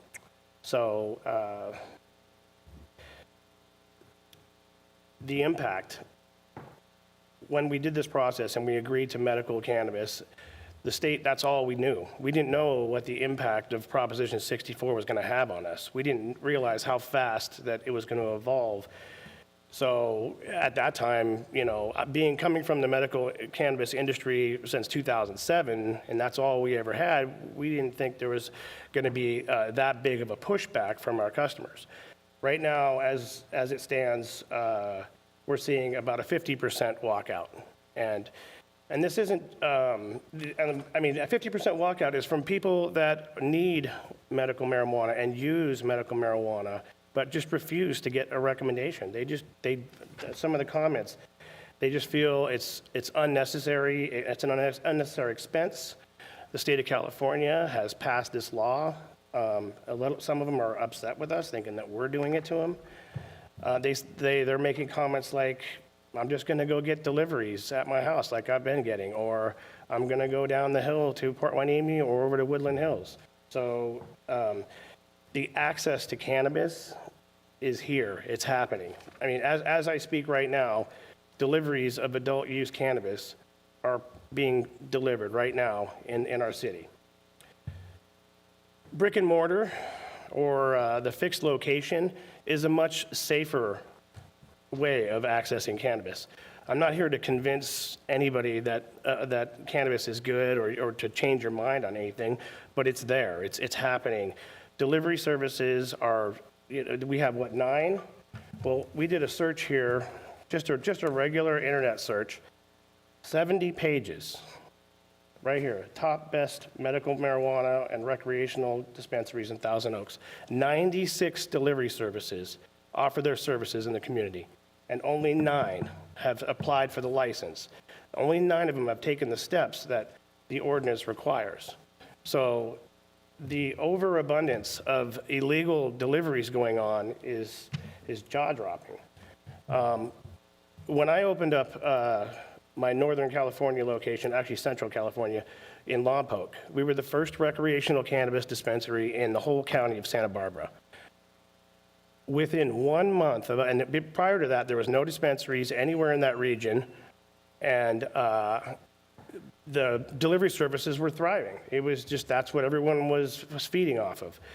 And after 1 month of opening our doors, 5 of the top delivery services packed up and left. They didn't go out of business. They just moved to another area, another region that didn't allow brick and mortar dispensaries. So a good ran dispensary actually puts the black market deliveries either out of business or pushes them off to another direction. So it's a deterrent. So it's something to think about. We started a support log, I guess you could call it. It wasn't a petition, but just for people coming through our door. And in a little over a month, we have over 800 signatures that I submitted to the supplemental packet. We weren't out beating the streets trying to get signatures. It was just people coming in that most of them refused to get their recommendation and just did an about face and said, no, I don't think so. A lot of the concerns was privacy. They didn't want. Everyone thinks that if they get a doctor's recommendation, they go on this list, and all of a sudden now they have certain things that are in jeopardy, like owning a weapon or their job. They just think they're on a database, and it isn't true, but they don't understand it.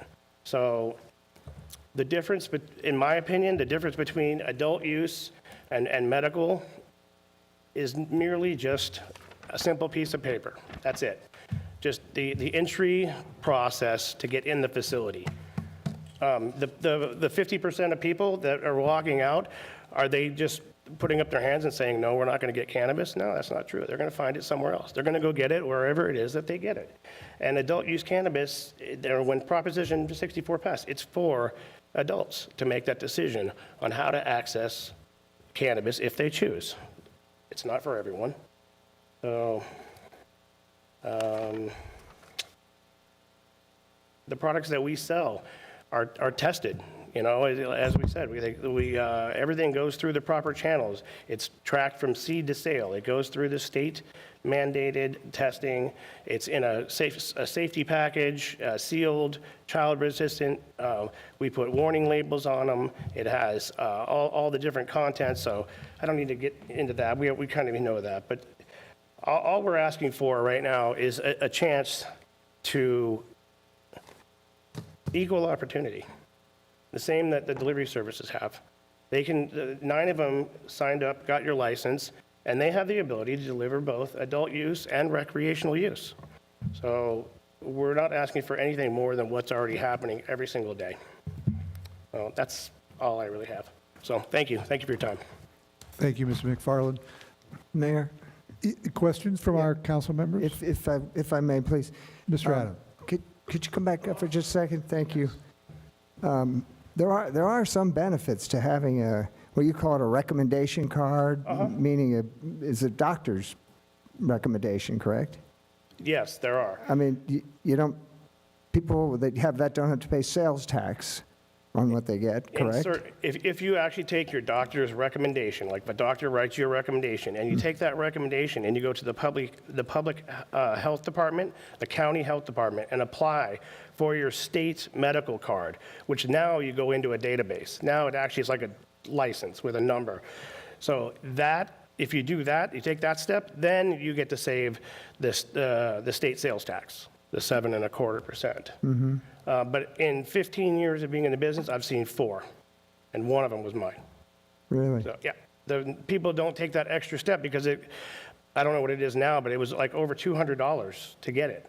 So if you calculate it, you have to spend like almost $3,000 in purchases just to break even. So it didn't make sense to them. So, yeah. I also, if you have the card, you can get a larger quantity? Correct. If you have a doctor's recommendation, you can buy, it's 8 ounces up to a half a pound.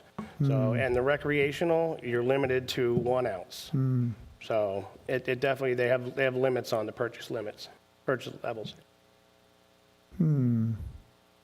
So you can't really differentiate anymore between medical and recreational? Same product, same growers, same packaging, same delivery, same cost. Identical, same manifest, from seed to sale. We put it in our metric system, it's the exact same thing. And I've done it for Goleta. I went from medical to recreational. It's no difference other than just the barrier to get in. Well, I'm talking about the clientele. Oh, the clientele. Thank you for bringing that up. Actually, we did a little poll, and I think it was north of 80% of the recreational or adult use cannabis users that were still coming in and accessing their medicine for medicinal purposes. It was just easier, and it saved them money. And another thing, what we have too is knowledgeable staff. We have staff on site that knows how to recommend certain products. Right. We always recommend microdosing, starting small. Talking about overdosing and things like that, and people doing it wrong is because they don't have the proper guidance. So we have our staff go through training weekly on new products that are coming out and how to recommend the right products for our customers. Yeah, I mean, what I'm getting at is that when we first agreed to this, it was based on humanitarian reasons. We had a lot of people testify, mostly seniors, saying, I don't want to have to drive to the valley. I don't want to deal with a product that hasn't been tested and isn't quality. Right. And you still have those kind of people coming in, right? I saw them coming in. Some would go through the process, and a lot would leave because they go, I can get the cream I need for my arthritis or something to help me sleep. I have other ways of getting it. I don't have $29 or $39 or whatever it takes. I don't want to spend the money on it. Okay, but point being, there are still people coming in for medical reasons, not to recreate. Absolutely, 100%. That's what I'm getting at. What is there a percentage breakdown maybe that? A percentage, yeah, over 80% come in and get it for medicinal purposes. For medical reasons? For medical reasons, correct. Okay. Mr. Adams, can we go to our next council member? Of course. I'm just trying to determine. Remember, this is why we started this thing in the first place. I want to make sure it's still valid. I do recall the whole discussion on the purpose was to make sure that our citizens had access to a product that may alleviate some of their aches. That is correct. Thank you, Bob. Mayor Bob. Thank you, Mayor. Councilmember McNamee. Thank you, Mayor. I'll leave this to 3 questions and come back if I have some additional ones. Thank you. When I took the tour of both your facility and Legends, I was very impressed with the quality of the interior. Beautifully designed. Your security, superb. Your methodology on bringing in inventory and keeping accounting of it. And I also saw that each package of marijuana had a control number so that way you can track the quality, and that there's also an assay of each to see the active ingredient, any harmful chemicals that may be in there like pesticides or heavy metals. Did I interpret that correctly, that that's part of your procedures? Yes, and a batch number too as well.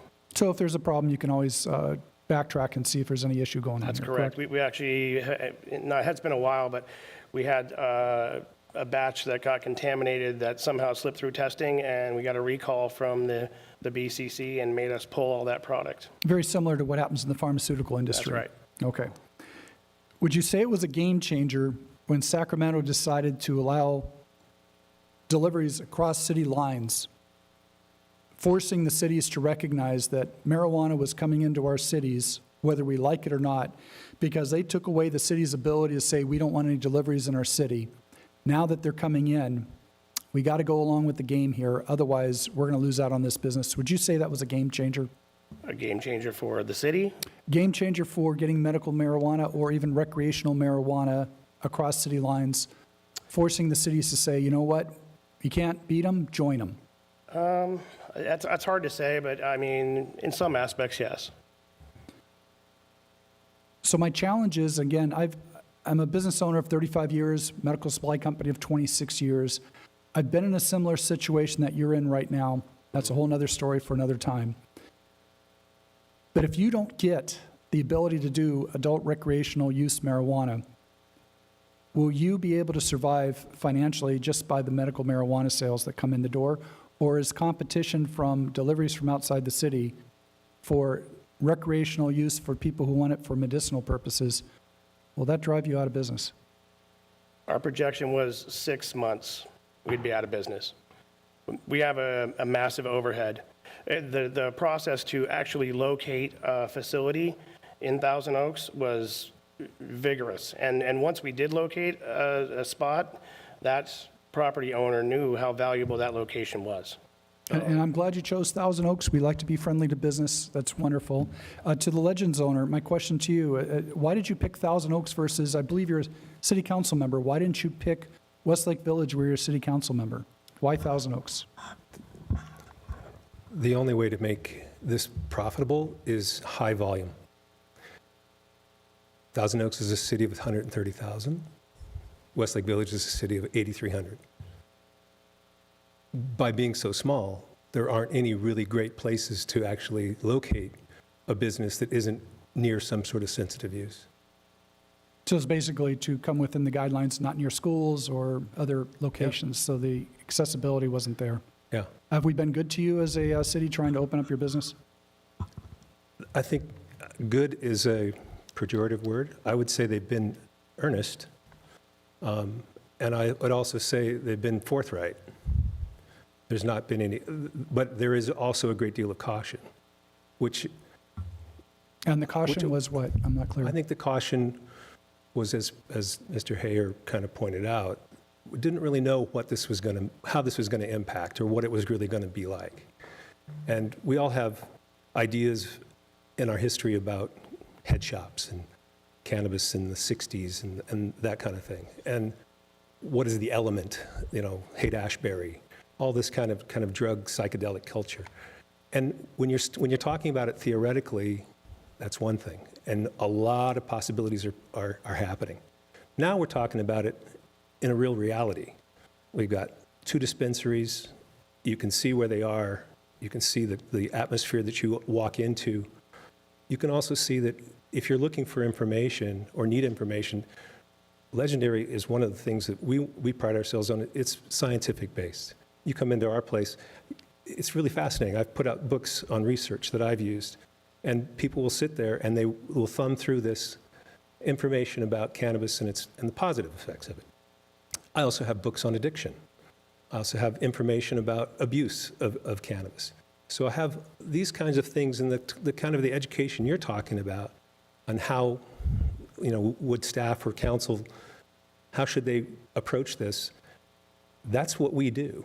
We are trying to change the narrative. We're trying to educate and let people know, if you have schizophrenia running in your family, you should not be using this cannabis at all. That's one of the things we talk about. Pregnancy. You shouldn't be using cannabis if you're going to be pregnant or nursing or anything like that.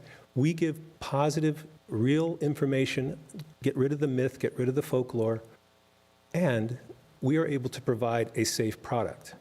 Now, what's interesting is, even in these delivery services or driving to Port Hueneme or driving to Woodland Hills, those are legal shops that are also have the same products we have that are tested and are perfectly safe in relationship to if you're buying from a illegal delivery service, may have legal cannabis, but it may not.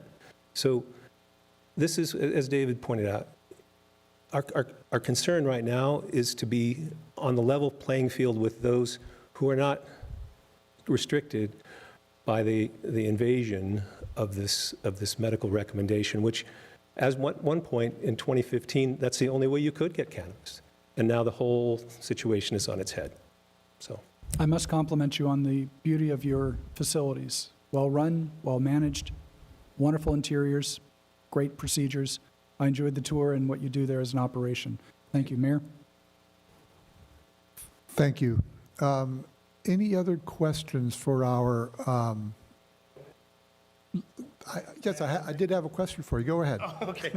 I just wanted to say, the delivery services, the ones that are not doing it correctly, those are the ones that are like praying that you don't give it to us so they can continue to operate. So that's one thing I've noticed. So My question actually was related to that, and you mentioned in your... And go ahead, Ms. McFarland. Oh. You had mentioned that your experience in, I believe it was Lompoc, was that when you came into business and opened up what I think admittedly we all have seen your businesses They look like quality shops. Once you opened, some of the more fly-by-night delivery people went elsewhere. Can you quantify that for me? And what evidence do you have of that? Well, there's a directory where you advertise on, and we saw 5 of the main ones, the ones that were the busiest, just pull their ad, and from hearsay through the customers, they just packed up and no longer were servicing that region because they wanted to go to another region that didn't allow dispensaries. So it was easier for them to flourish on, I guess, or have their business. In both of your experience, because I don't have any personal experience with this, but when you had a delivery, what is the quality of education a delivery service provides? Like Ned said, some of them are following the rules. Some of them have the DCC license. A good majority of them don't. So there's still a very big black market. There's growers that are growing hundreds of pounds and just backdooring them to these delivery services. So they're avoiding all the testing, all the taxes. So it's much easier. That's why they have a cheaper price, and it puts the hurt on the ones that are doing it correctly. And you're saying that those delivery services are active in our town right now? I would say without a doubt, yeah. The 9 that took the step to get the license, I would say they have to have a state license to even get the license in Thousand Oaks. So 100%, I would say.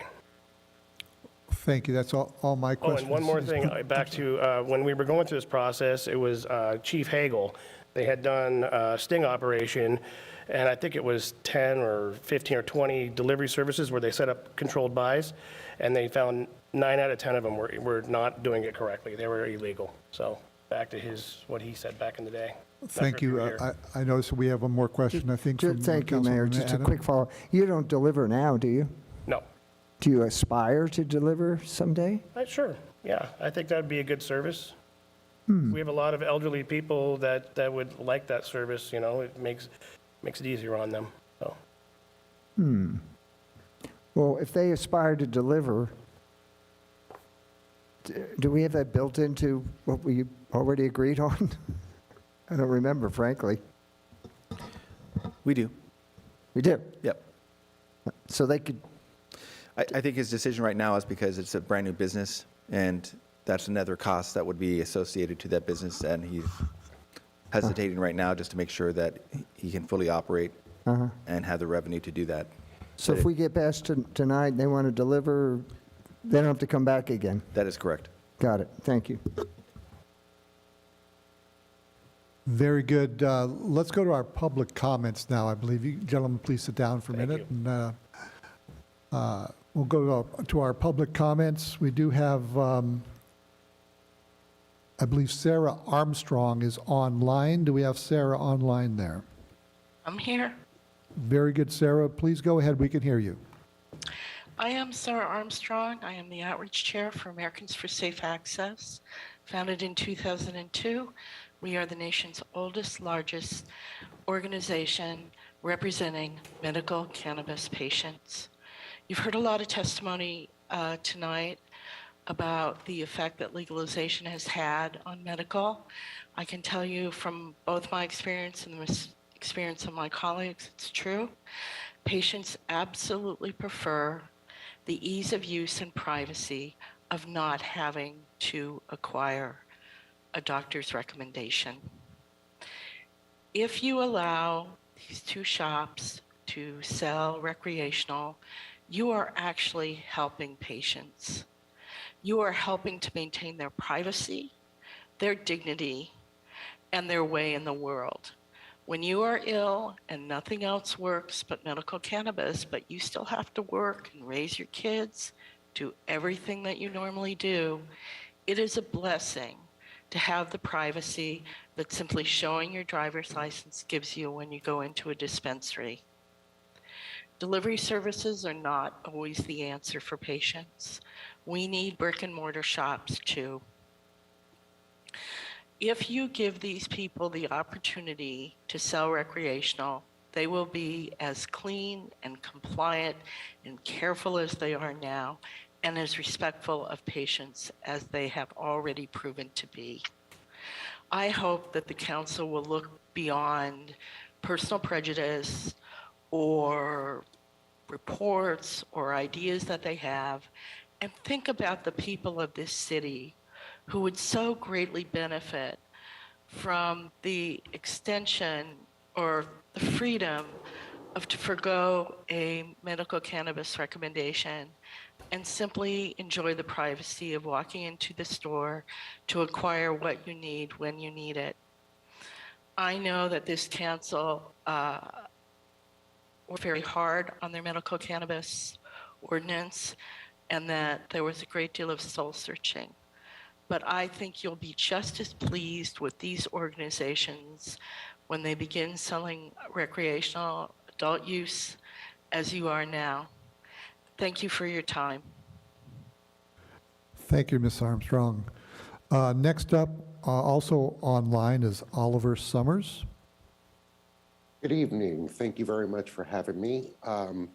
I am also on the Americans for Safe Access Advisory Board. Again, my name is Oliver Summers. And I just wanted to reiterate a few things that both my colleagues have said to you this evening. One being that the cost to the patient, while it seems like, yes, you can save this 7 point whatever percentage by being a medical patient, you still have to go and get your medical recommendation from your doctor. The fly-by-night doctors that were on the beaches of Venice and things like that for $25 are no more available anymore.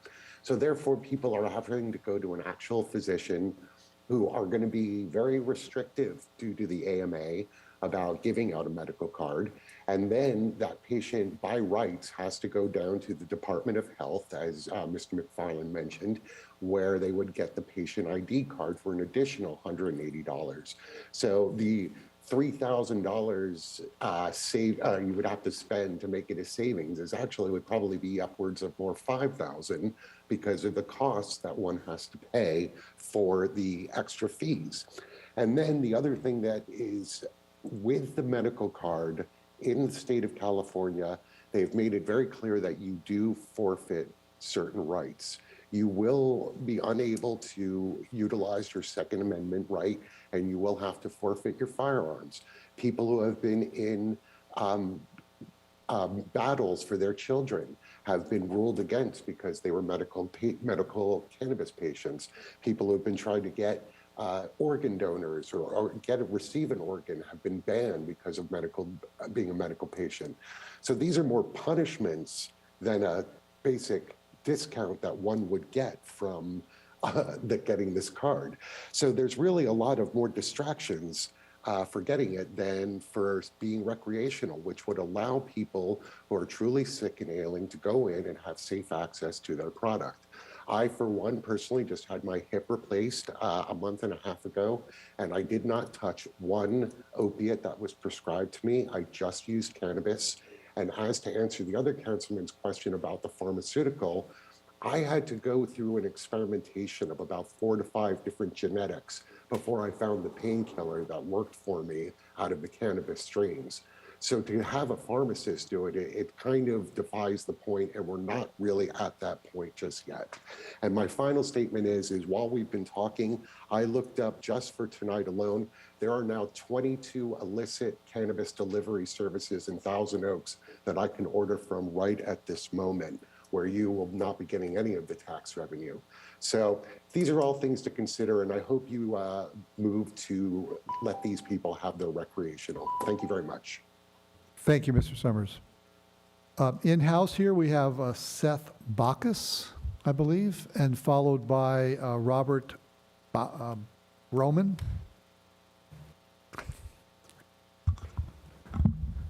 Hello, City of Thousand Oaks. Thank you so much for your time this evening. My name is Seth Bacchus. I am born and raised here in Thousand Oaks, and I work in the cannabis industry. I am a wholesaler, so I supply all of the dispensaries in the Los Angeles area. And I have not been able to make headway in Thousand Oaks because of the restrictions that are in place. I've spoken with the dispensaries here, and they've told me that if they had recreational cannabis use, that they would be able to carry my product. My business does really well in Woodland Hills because people can go right across the border, they can buy the product, and they can come back to Thousand Oaks. So that's a lot of tax revenue that the city of Thousand Oaks is missing out on, as well as job growth. These are all jobs that are going to Woodland Hills. Bud tenders, delivery, admin. Let's bring that back to Thousand Oaks. Thank you so much for your time. I appreciate it. Thank you, sir. Did you grow up on Ocotillo Street?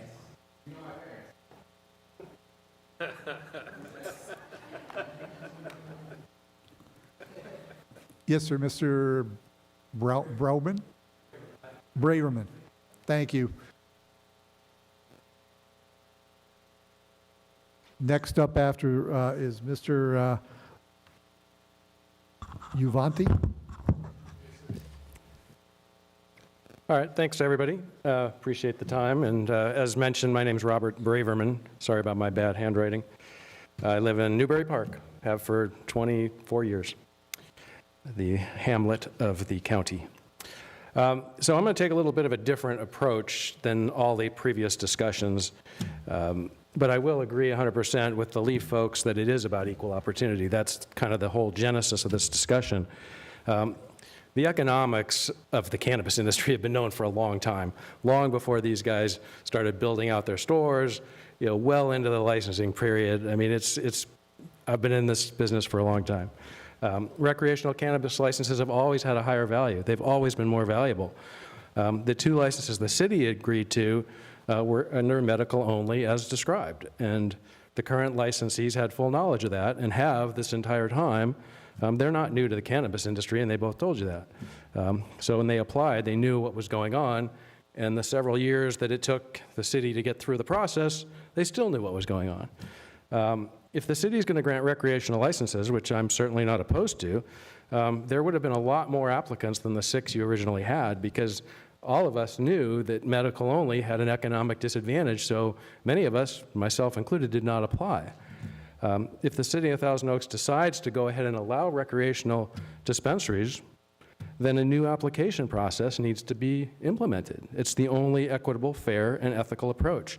And these guys can apply, and other folks that would have applied previously can also apply. I would absolutely support that. I think that's the only logical, ethical, and reasonable way to proceed. Thanks for your time. Thank you, sir. And next up is Paul Uvanti.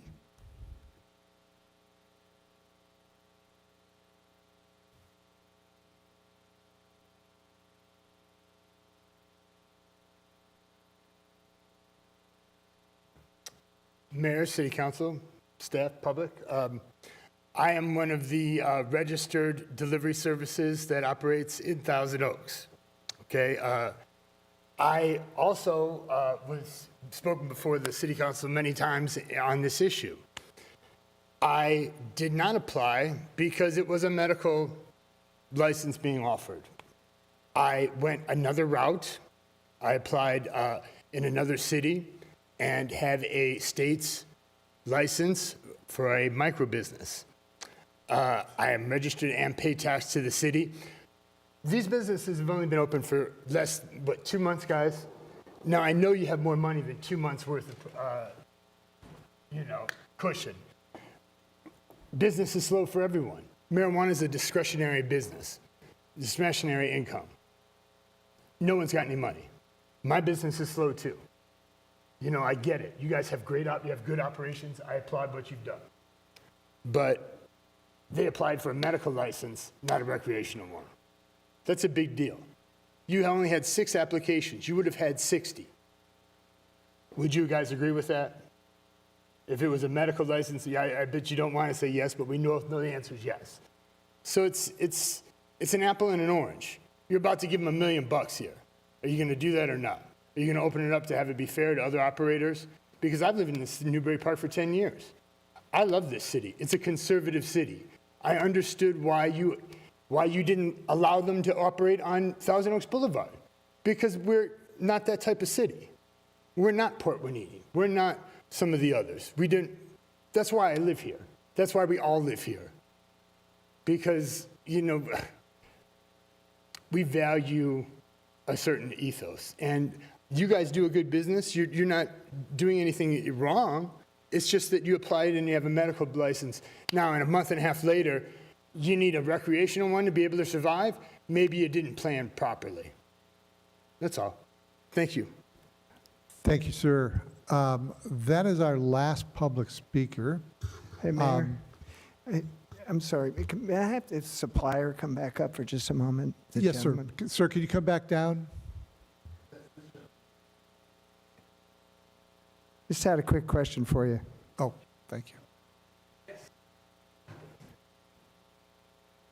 So you're a grower then? No, we wholesaler. I work. Wholesale. Yeah, we work with the growers and we supply the actual dispensaries. So we do the lab testing. We pay our taxes. But yes, we sell wholesale to dispensaries. And I've spoken with half a dozen accounts that I have in Woodland Hills, and I've said, "What percentage of your clientele is coming from Ventura County?" And they've said time and again, 50%. That is a lot of revenue that is leaving here and going 15 minutes down the 101 freeway.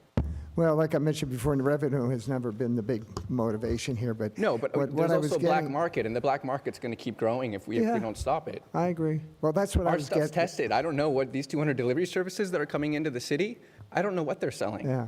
Well, that's exactly what I was getting at. So you say you're a wholesaler and you would sell to Legendary and Leaf. Correct. But your product, unlike some of the black market stuff, what's the difference? Your product is... Our product is lab tested, right? So there's nothing black market about it. You know exactly where it's coming from. You know what's going in your body. You know what chemicals are not in it. Okay. No pesticides? Yeah, right. Because when you're getting stuff on the black market, it could be full of pesticides. Right. The stuff that I would be supplying to these dispensaries, there would be no pesticides. Sir, please let the All right, hold on, fellas. You can't do that. We can't do that. We let the people speak and then... Anyway, that's what I was getting at, kind of the difference between, well, I guess what you would call a legitimate I don't sell to supplier. the public. I sell to the dispensaries, Right. who then sell to the public. Okay. But I don't have that much business really at all out here. It's all in LA City for me. All right. Well, the business side of it is one thing. I'm just getting at the safety side of it. Yeah. You offer a product that's I offer tested. yes, I offer a product that is safe and is lab tested. Okay. Yes. Thank you. Thank you so much. Thanks for coming back up. Thank you. For those in the audience, we have had our council member Bill de la Peña rejoin us. In interest of trying to bring her up to speed and do things, let's take about a 15-minute break. I'm sorry that we have to do this right now, but let's take a quick break and then get her up to speed.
Good. Thank you all for our break here. And we are now going to continue with our discussion on our cannabis change. So with that, I believe we are at, we have our staff comments and clarifications on any discussions that have been going on, so please go ahead. Thank you, Mr. Mayor. One comment, or a couple of comments you heard, it was about opening up the process to allow additional applications for operations. As certainly I will say that it's certainly within the council's prerogative to amend the code to add additional operations. Right now we are at 2. As Mr. Adams stated earlier tonight, the initial plan was to take baby steps and to move through this process. I will say that these 2 operators that we have now, Leaf and Legendary Organics, have just opened. They've been open for 2 months, so it's been a long process for them to open. And but certainly it's within the prerogative if council wants to consider it now or consider it later in the future after we come back with some additional information as time goes on. We can certainly do that, but certainly that option is within the council's prerogative. The recommendation tonight is basically twofold. It is to initiate the amendment, and we would bring that back to council to allow adult use from these 2 operations. So they can sell adult use in addition to medicinal cannabis. And the second part of that is we do need to modify the zoning code under Title IX, just the matrix. It does say specifically that in the M1 zone, it's only medicinal cannabis is allowed to operate there, and so we would need to amend that minor amendment in that code, in that section as well. So there is a supplemental resolution in your packet that explains those 2 changes that we would do. And besides those 2 recommendations and the comment about it's in your prerogative to decide how many cannabis operators you want. The only other thing we would say at this point is that you know the history. We went through a long process with cannabis, and we have finally gotten to a point in February where we had the 2 facilities open up and start operating. And again, the impact to them, as they've testified tonight, has not what they expected, and so they've come back to ask us to take action, and that is what's before you tonight. Thank you. Thank you. Any other comments from staff? Very good. Any further questions for staff? All right, then I would, the applicant does have, applicants do have a couple of minutes for rebuttal of any topics that came up, if you would like to rebut any of the items that came up tonight. Looks like everybody is satisfied with the discussion so far. Very good. So I will then open it to council discussion on the topic before us. Mayor? Oh. Go ahead, Mr. Adam. Oh, all right. Is it good? Okay. All right. Thanks, everyone. You know, the original intent of all this business was purely humanitarian. You know, I was here the night that we had the public come down and testify, all seniors, by the way, about the benefits that they were receiving from cannabis for all kinds of ailments, you name it, arthritis, I mean, there's too many to even name. And the hardship for these folks is that, you know, they had to drive to the valley, or they were, you know, not getting the product that maybe was safe for them. They weren't getting any advice, and they implored us to, you know, open up our minds to the idea that somehow they could receive the medicinal values that they wanted in a safe and regulated manner, and they didn't have to drive to Woodland Hills or wherever to get it. And again, these were all seniors, people with probably 60s and 70s and beyond. So I think that really made an impression on the council, so we decided to go with the medicinal marijuana. And I believe that premise is still valid. And from listening to Mr. McFarlane, when I asked him the question, how many of your clientele come in for medicinal purposes, you said 80%. And actually, I'm glad to hear that, because that was the original premise of why we started this in the first place. So it seems to me that threatening that by not allowing adult use at the same time would be a loss for our community. And you know, we've never wanted to make the cannabis business, you know, core business here in the city of Thousand Oaks. It was merely to be a service to some of our citizens that felt that they needed that product to stay healthy. That's all. And I welcome the idea of having two very legitimate operators here in town with the expertise that you folks have, with the advice that you can give people, with the safety and the regulations that's involved, with the bricks and mortar shops that you offer to the community. Yeah, I think we're right where we want to be based on our decision, I think it was 4 or 5 years ago. So I, for one, think that it's going to be okay to do the recreational, because it's going to make sure that the medicinal side stays in place, and I don't want to risk losing that.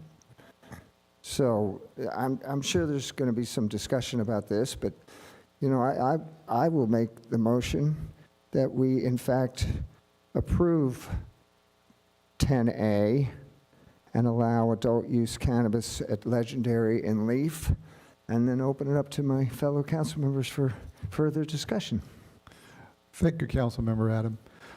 Before we go too much further, I would like to call on Councilmember Bill de la Peña for a statement. Thank you. I have to recuse myself from this vote because I was not able to listen to the testimony by the applicants as well as the public. Thank you. Councilmember McNamee. Thank you, Mayor.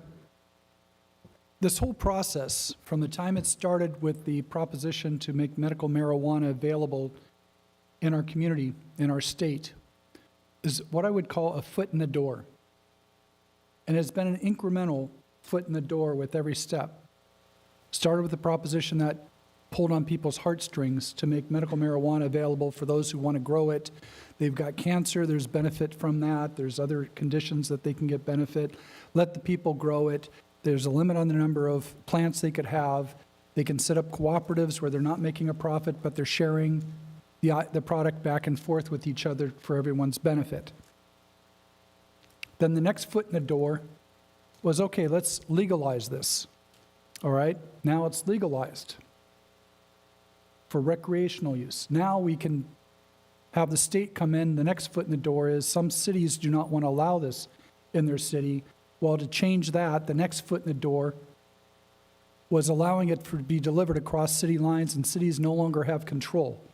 Again, thank you, Sacramento, for telling us how to run our cities. Now, Legend and Leaf made a good business move here.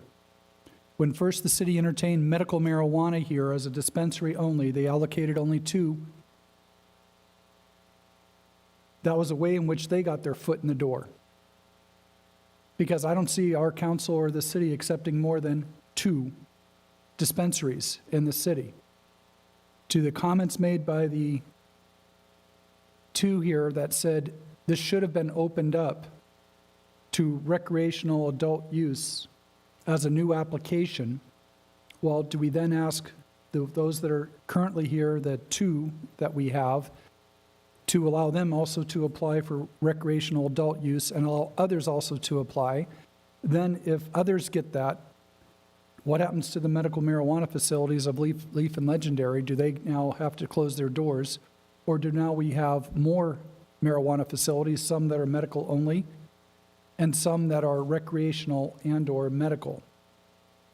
So it was a good move on Leaf and Legendary to go through the process, get their foot in the door, and now come back to council to say, oh, we want recreational. We want adult use because you're losing out on revenue here. People are going to Woodland Hills, they're going to Oxnard, they're going to Port Hueneme to purchase it, or they're going with people that deliver illegally into our city, or some legally into our city. We're losing out on that tax revenue, and I know what council members have said, it's not a significant number, we're not doing this because of tax revenue. Oh, yes, we are doing it because of tax revenue as one of the reasons, not the sole reason. But we want to keep the business here in Thousand Oaks for jobs, for business tax, for sales tax. And yet I look at the facilities we have right now. Legendary and Leaf do a very good job of quality control, a nice facility. Watching the product comes in as a quality product. I applaud them for their procedures, and they do a very good job at it. My next question is, do I want marijuana legalized adult use in my city so accessible? I look at our teenagers, our elementary school students who are getting access to it already. How much is this going to impair them even more that they sit on the couch, smoke marijuana, get their feel good out of that instead of becoming a productive citizen in our society, learning a skill or trade in service of others so they can lead a productive life?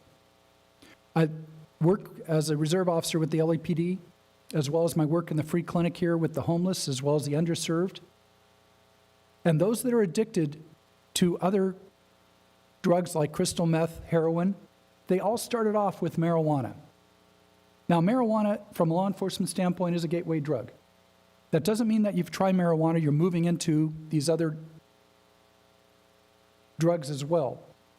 But it points out that there's an issue at hand with the individual that needs to be addressed. Now, people will say, what about alcohol?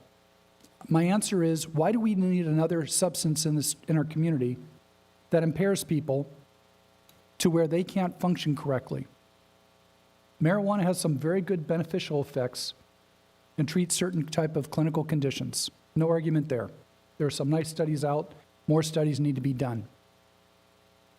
But it also causes a problem where people who are psychologically, mentally imbalanced biochemically in their brain puts them over.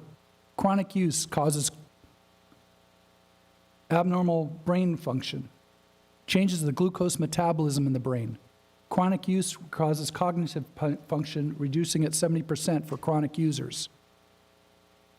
And yet we want to put this product out and make it more readily available in our community, in our state. That's a huge mistake. What I am in favor of is the federal government get on track, move it from a Schedule I drug. It's not heroin, it's not crystal meth, it's not LSD with no medicinal purpose. Move it to a Schedule III federal government. Require that it be prescribed by a doctor, dispensed by a legal pharmacy, regulated by our California Board of Pharmacy, allow these places to make deposits into the banks from their profits, and we provide the medical aspect of it and the benefits. I am not at all in favor of the recreational adult use of marijuana because I've seen families in my practice destroyed because one or both spouses winds up getting addicted to it, is not a productive member of that family. Divorces happen, and it destroys the family. No one ever brings those points up about the adverse effects of marijuana, and it's documented very well in the literature. And yet we're talking about this as though it's the 6% TCH content from the 1960s and 70s. It's now 25 to 30%. We've got overdoses. We have people getting in car accidents just like alcohol. Marijuana is now doing it, impairing drivers. Students dropping out of school, dropping out of life. We have adults who are impaired by this, and they come to work and they're impaired. This is not a good thing, this thing called marijuana, if it's not done correctly. In the same way that if you sell OxyContin, Vicodin, all these wonderful narcotics over the counter instead of by prescription only, we're going to have a sad state of affairs in our community. That's why OxyContin, Vicodin, and those type of drugs are prescribed regulated, dispensed. Marijuana is a drug, is a narcotic. And I am not at all in favor of legalizing it to say that, okay, we're going to bring it into our city, allow these dispensaries to make it available for recreational use simply because, oh, we've got other cities around us doing it. It's coming in anyway, so let's jump on the bandwagon. I say no. And I say to our federal government, it's time that you take control of this issue, make it a Schedule III drug by the FDA, and put it into the pharmacies, the doctor's prescription, and the Board of Pharmacy's regulation. That's where it should be. So the distributors are still happy, the growers are happy. That product is getting available to those people who medicinally need it. I don't want to make it more available in our community to corrupt our future generations. Mayor? Thank you, Councilman McNamee. Councilman Jones, any comments? Yeah, I have some comments. You know, I came on, I don't have any prepared remarks, but just off the cuff. When I came on the council had approved the first medical site, which later came back because they didn't like the location and they wanted to move, and we approved that. And then we had a second one that came, and that one was also approved. So we did approve medical marijuana. Now, I thought that the main reason we were doing that was because there was a legitimate need for medical marijuana. And I felt that the people that applied for that simply had medical marijuana in mind. I didn't know they might have had other purposes in their minds. By the way, I really don't like the term recreational. Coming from a park and recreation board, I don't consider that's a good use of the word recreational. I'd rather you call it pleasure marijuana or enjoyment marijuana. When we had an earlier item to have a medical facility in a more prominent part of town, when I questioned the applicant at that time, because there were concerns that people might linger there and maybe somehow it might get in the wrong hands and it would be sort of a place that would entice one to loiter or linger there. And I got the impression from the testimony at that time that medical marijuana stores would be like a drugstore, where you'd come into a counter with your prescription. Person would fill the type of marijuana that you were, requesting or requiring, and you would leave.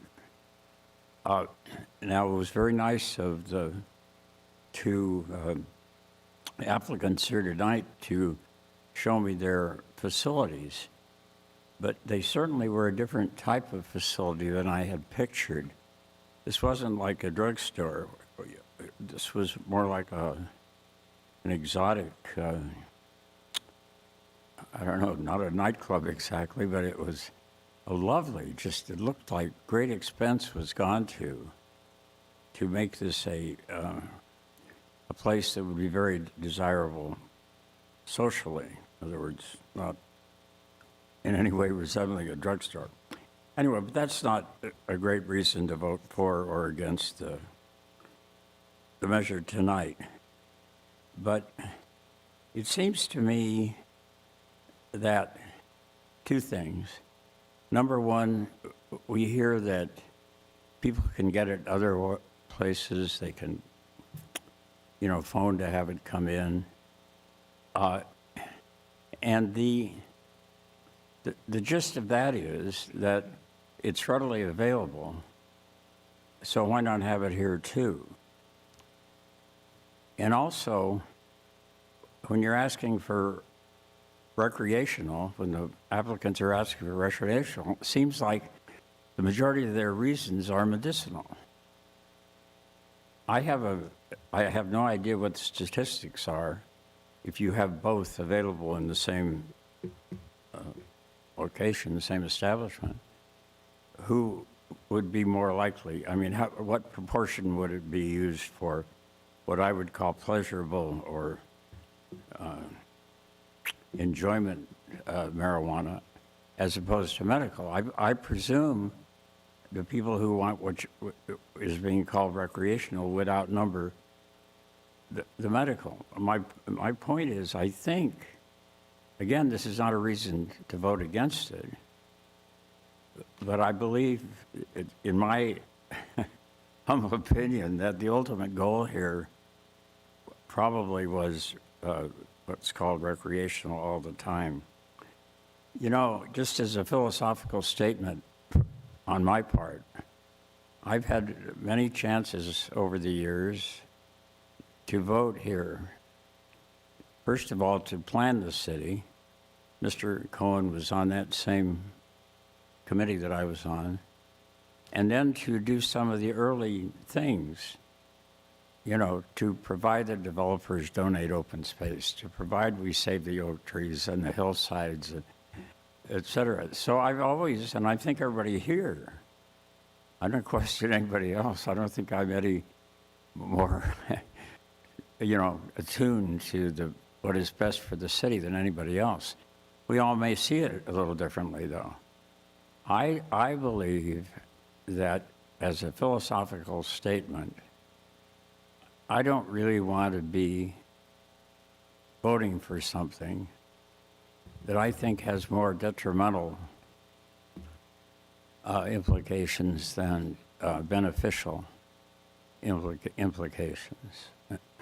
In other words, I don't put this as a good positive thing to do. My wife taught high school for many years, and I know that you're not open to teenagers with the recreational marijuana, but somehow I think they could get it. And she said the worst thing for a teenager's brain is to take drugs like marijuana, because it's hard enough for them to concentrate anyway, you know, with all the other things that happen to teenagers that we've all been through. But the last thing that you want is something that would impair your ability to concentrate. So I think that by having two of these shops in town, sure, they could get it other. I think it'll just make it more accessible, and I don't have a holier than thou attitude whatsoever. I have the greatest respect for my fellow council members. I think I just maybe see this a little differently, and I just, you know, I think we have a wonderful community, and I don't think legalizing recreational marijuana it would be a step forward for the benefit of this community. So I intend to oppose the motion. Thank you, Councilmember. For me, as all of our members do, we try to look at all sides of things and to come up with a rational decision. I think we all agree up here. I think we can all look at each other and say that these two businesses, we all had a chance to visit and then I was there before they opened just to see how things were looking in terms of security, in terms of presentation of product, in terms of a attractive looking storefront, in terms of tracking of the product. They checked all the boxes. So I think we all agree that these two vendors are doing what they need to do to be a proper purveyor of this product. I can't fault them in any way.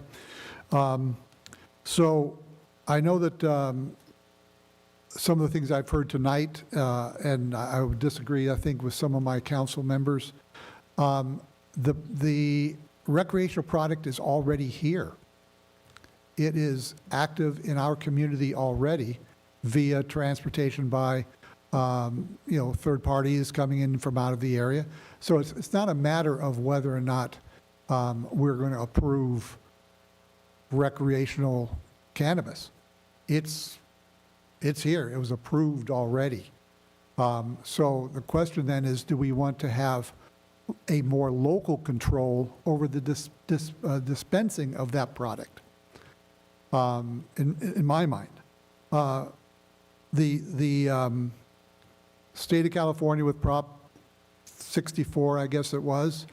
It wasn't even the state of California. It was a proposition that came from the people. That passed by 15 points. It was an overwhelming proposition. It was 57-42, more or less. It was a big yes on the part of the public. That's why we have recreational cannabis available to the people in California. There was a lot of discussion at that time, had to do with whether it was the money or whether it was the new prohibition. I remember all these arguments going on at the time. But the people of California came down firmly on the side of recreational cannabis availability in California. So that boat sailed a long time ago. Whether or not it's a good thing, a bad thing, that boat is way beyond the dock now. I kind of look at my view on this as a fairness issue. We have two companies in town. They're employing local people, everything else, which we like businesses to do. I don't see why we need to punish these companies because maybe you don't like cannabis. Okay. Like I say, that boat sailed away a long time ago. They are going to sell to adults. And I would hope that our law enforcement, if they are found not selling to adults, would be firmly on their necks, because that is not what we want in our town. Adult use is allowed by law. Use by teenagers and whatnot is not. I don't think we can blame these two companies for people not containing their product at home. In the same way I don't look at a liquor store and get upset because some teenager is drinking a beer. That's a parental issue. I don't think we should blame these companies here because the feds have not done their job in adjusting whether or not this is a Schedule 1 or Schedule 3. Our businesses here that are represented by these two companies are following the law as it's set down by California. Finally, I don't think disallowing them to be able to do recreational or, I'm sorry I used that word, Councilman, pleasurable use, I guess, if that's the word we're coming up with now, that we shouldn't tie these companies' hands behind their back and have them compete with other companies, both delivery and anybody else who can just drive out to the valley or drive down to Port Hueneme and get whatever they feel like. These two companies would not be able to compete with those. And then finally, a two-part answer here, I think, in my mind. We have two companies that are local. As a city, we can control their actions better than we can control any delivery service coming into town. We regulate these two companies, and it's been, 4 years, 5 years, So we have regulated these two companies. I think we will continue to do that to ensure that they're obeying the letter of the law and doing what they said they want to do, which is provide a service to our citizens who are asking for this product. What I would anticipate is that if we decide not to go with a recreational cannabis function here, is that these places will go away. And we will no longer have the ability to have that added service in a quality store that we all think that our citizens deserve. That's why I would support going to it. And I know that we can look at going to a vote here. It sounds like it may be a 2-2 vote, and I'd like to get a little bit of advice before we do that from our city attorney. Thank you, Mayor Engler. I'm suggesting at this point, because it does look like it's a 2-2 vote, if my math is correct. Councilmember Bill De La Pena, she was not here for the testimony, but she can go in the back room, watch the testimony right now, and then come back out and participate. If we just hold the vote in abeyance, move on to the next item, and work on that item, and then after that item is done, she'll have reviewed the testimony by both the applicants and the public and come back and participate. Staff just confirm that she's in the back reviewing the content now. I've got a question on that. She was not here for a good chunk of that meeting. How many minutes or hours are we talking about here that she missed? She was gone for 50. So basically an hour. 53 minutes. So we're going to sit here for another hour and talk about this then without moving towards a vote? No, what I'm saying is that we have other items on the agenda that we can talk about right now while she's back there watching the Okay. video, and then she'll come back afterwards. So she's going to watch it for an hour then, is that correct, from this point forward? Less than an hour. She was gone for less than an hour. Okay, if you want to be engineer with me, 50 minutes. Okay, I gotcha. 50 minutes. I counted 53, but I'm not the That's city fine. clerk. But I tried to make a note as to when she left. I think it's 53 minutes. Does she have the ability to do fast forward? And I will tell you, just from a clarification standpoint, the key components of that is the applicant's component and the public comments. The applicants and the public test and the public comments. From a are the due most process important- from a due standpoint, that's process your main standpoint. consideration. Yeah, yeah. Okay, let's move forward. Thank you, Mayor. Hey, Mayor, Yes, Councilman Adam. could I just follow up real quick on my motion, and then I guess we'll go on to the next topic and wait till Claudia hears what she's got to hear. The issue here tonight is not whether or not we approve of recreational marijuana use, all right? I'm sure none of us want to see kids smoking pot. We all know the dangers, but that's not the issue. Marijuana's been allowed in our community by the voters, and whether we approve of it or not is almost irrelevant. And who would approve of children smoking pot? Of course not. Not for that. I'll remind the council members that this is the initiation of a municipal code amendment. And I think there's enough evidence here to at least allow the staff to come back with the amendment that we would then ultimately vote on. Al, could I interrupt you? Sure. This is part of the testimony. Now she's not hearing what you're saying right now. Well, I don't know, Tracy, what do you think about that? That's an excellent point. Again, for the purpose of Claudia being able to vote, she has the applicants and the public have due process rights to hear the testimony that's being presented. The deliberation among councils, yes, I would like her to hear it, but it's not legally necessary. It's legally necessary that she has heard from the applicants, and it's legally necessary that she's heard from all of the public speakers, because the public has a right to due process on this issue, and so do the applicants.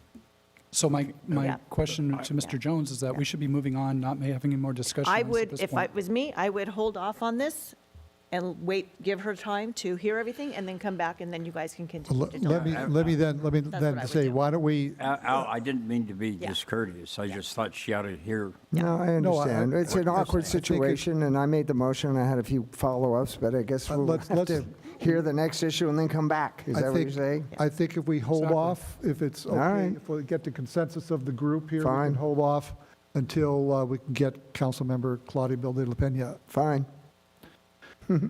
Very good. we will go and put this in abeyance until we get Councilmember Bill de la Pena back out. Okay. Next up on our agenda today is a discussion on the initiation of a municipal code amendment to allow columbarium use in a residential area. Columbarium is a memorial-type garden for remains. We have Tabitha McAfee. Thank you. McAtee. Thank you, McAtee. And also we have Kelvin Parker, Kari Finley. Please go ahead. Thank you. Good evening, Mayor Engler, members of the council.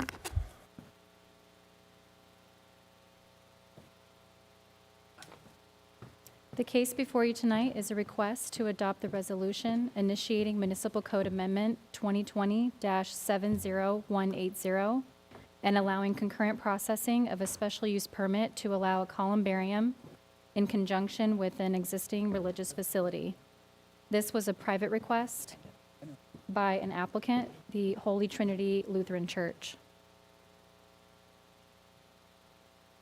The Municipal Code allows a proposed amendment to the provisions of Chapter 4 in zoning, but it must be initiated by the adoption of a resolution by the City Council, requesting the Commission to set the matter for hearing, report, and recommendation.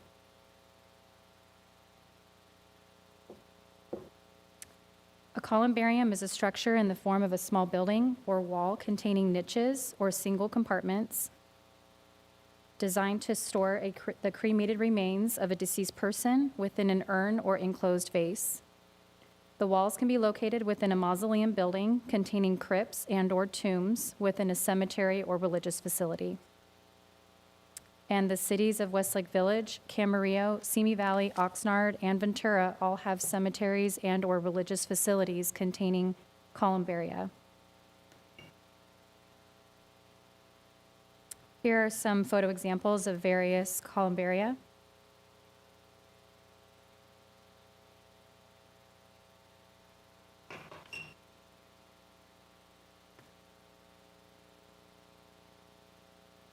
In September 1964, the community voted to incorporate the city of Thousand Oaks from an unincorporated county of Ventura area. In October 1964, City Council adopted the Ventura County Ordinance Code as a temporary interim zoning ordinance. And in April 2011, City Council adopted an ordinance amending sections of the Municipal Code, including Title IX Planning and Zoning, regarding the findings for approval of a special use permit.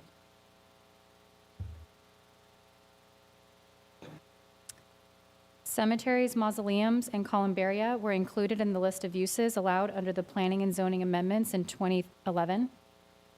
Columbarium use is only currently allowed in the light manufacturing zone, or M2 zone, as a permitted institutional use with the approval of a SUP by the Planning Commission. There are currently no permitted columbaria in the city at this time. And neither the original zoning ordinance adopted from the County of Ventura nor the MCA 2010-70418 amendments allowed columbaria in residential zones.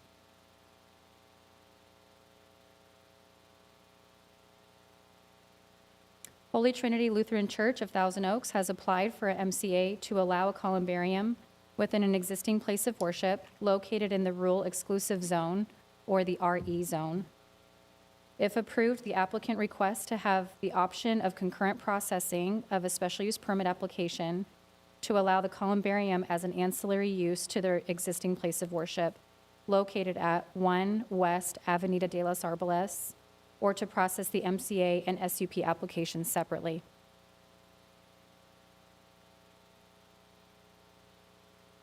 The project site is located west of the 23 freeway, north of Avenida de las Arboles, and south of Olson Road between Lynn and Moore Park Road.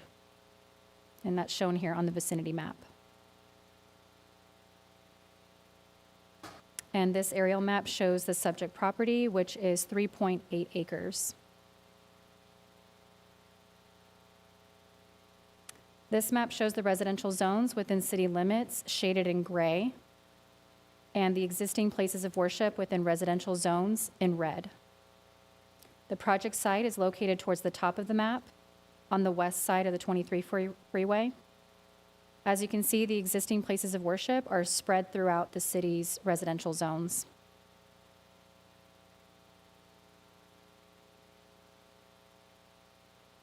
Currently, there are 43 places of worship located within the city limits.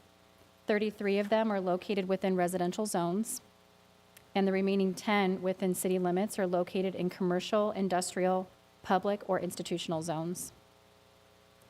This request would allow for columbarium as an ancillary use within an approved place of worship through an SUP application. A columbarium use typically does not generate a significant amount of additional activity to a place of worship, and staff will conduct additional analysis if this request is allowed to move forward.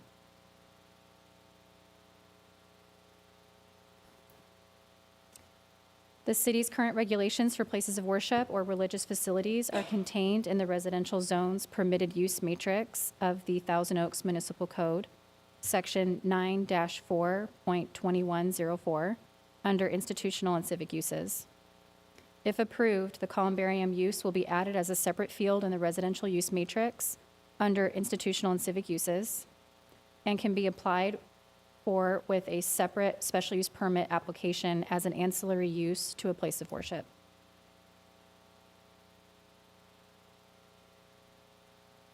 And this request meets City Council Goal Number A, to create a more equitable, accessible, safe, welcoming, and inclusive government and community, regardless of race, color, ethnicity, religion, sex, physical or mental ability, sexual orientation, gender identity, and expression, age, language, education, and/or socioeconomic status.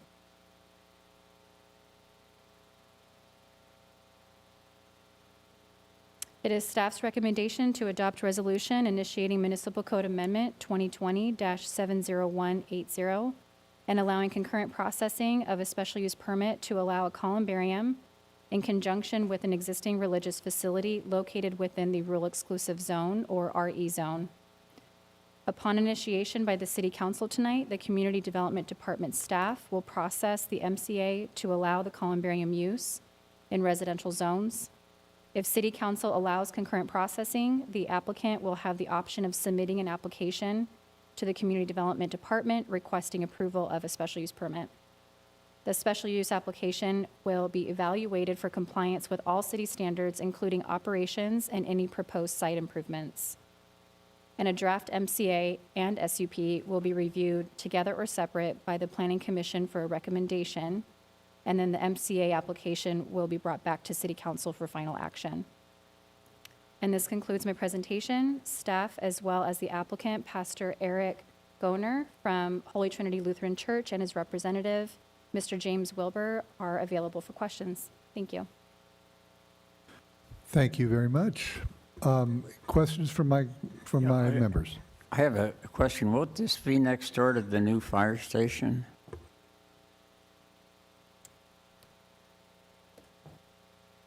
I guess. Yes, it is. It's the adjacent properties or the new fire station's going in. Okay. I guess columbarium are compatible with fighters. I guess. No comment. I got one. You have a question, Mr. Adams? If I may, yeah.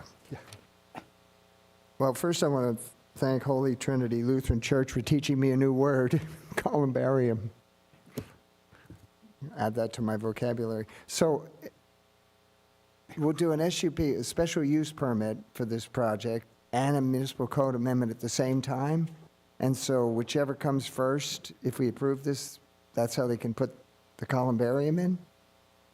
We're going to hopefully allow the applicant to choose.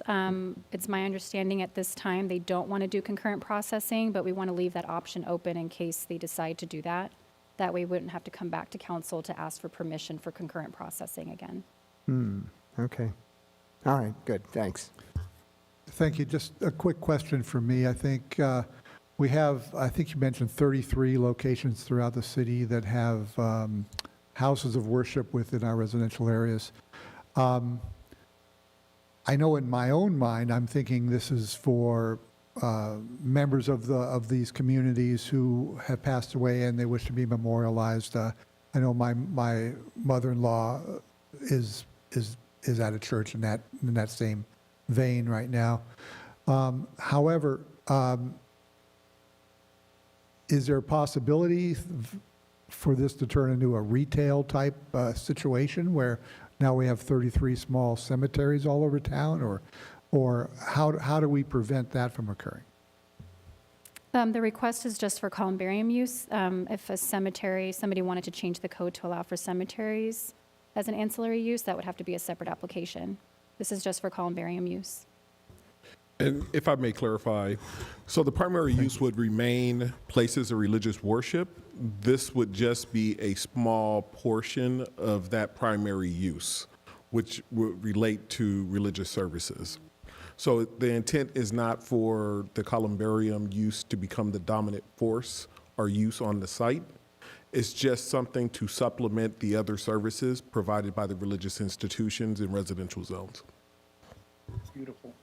Yeah, thank you. That was my question. I think is because some of the church there on Armstrong is 4.5 acres or 3.5 acres. So it's a big property. I just want to make sure that that's not we're not going to somehow allow these types of things to overwhelm the area. And just to further clarify, that's the importance of having an SUP with this particular use, so that each individual instance can be conditioned appropriately to control situations such as the one you described.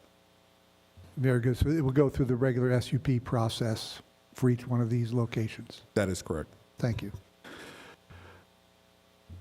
We do have the applicant online, and I believe it's Eric Gaynor. If I'm pronouncing it correctly, Goner. Eric, you're going to have to solve our mystery here if you're online. Okay, am I on? You're on, sir. Thank you. Oh, yes, it's pronounced Gaynor, correct, yeah. Thank you. So, Go ahead. So just a quick word. Yeah, why we're doing this. This was brought to us at a congregational meeting several years ago, actually now. And some members had done something similar at their church, a Lutheran church in a different area, had since moved to our area, to University Village, and called Thousand Oaks home and our church home, and felt a connection to it. And we're thinking, well, why couldn't we have something like that here, so that we could, have our remains in this location?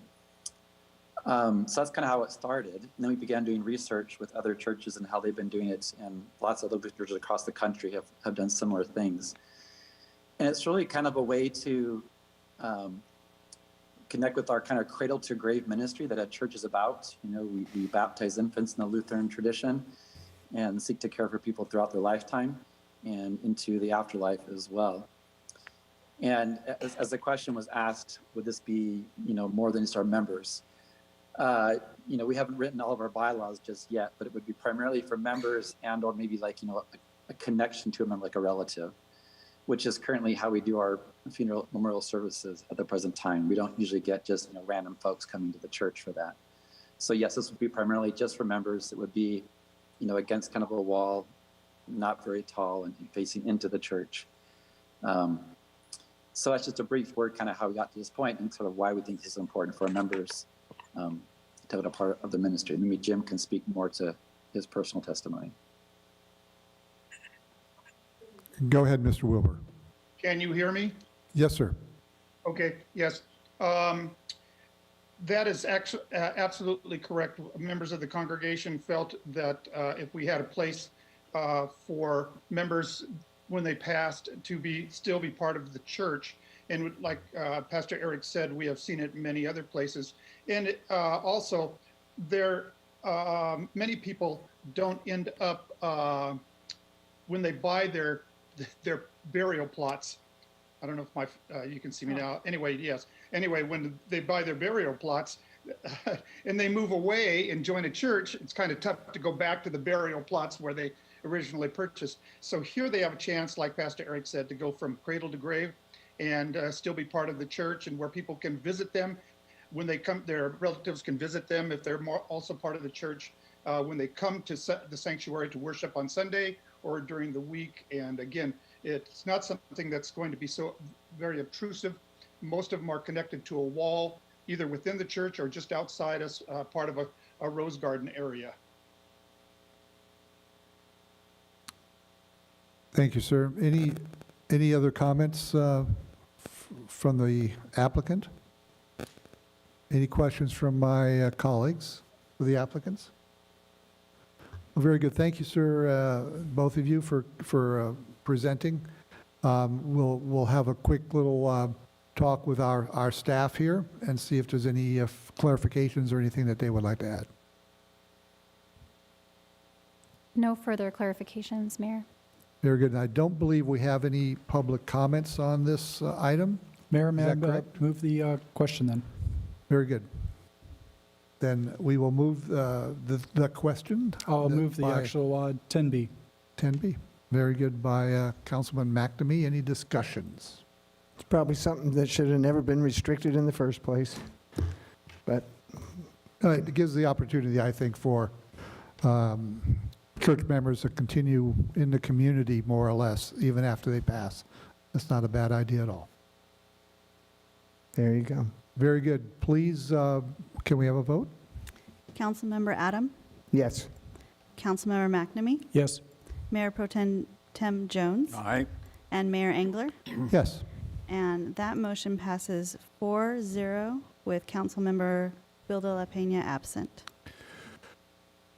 Okay, we're at a point now, I think, where we'll have to take another recess, awaiting the Ms. Bill de la Peña's. What I might Review? suggest, Mayor Engler, is perhaps you take a brief recess. You can consult on timing and make a determination about next steps from there. Good point. I will go back and I'll speak with her, find out where she is in her review. If it's going to be an extraordinary amount of time, perhaps we can make other arrangements. Let's take a recess right now, and I will come back with an update.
Okay, we do have our council member back with us, and we will reconvene this discussion on the recreation use of cannabis ordinance that we're looking at. I would like to ask our council member, Bill de la Pena, what did you do in the room there? What did you watch? Were you able to absorb the comments going back and forth?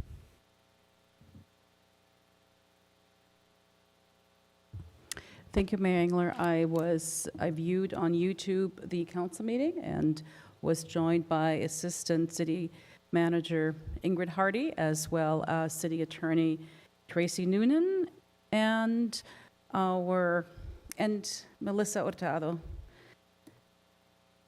Assistant to the City Manager. Thank you. She's played so many roles at City Hall, I forget which one she's currently in. All right.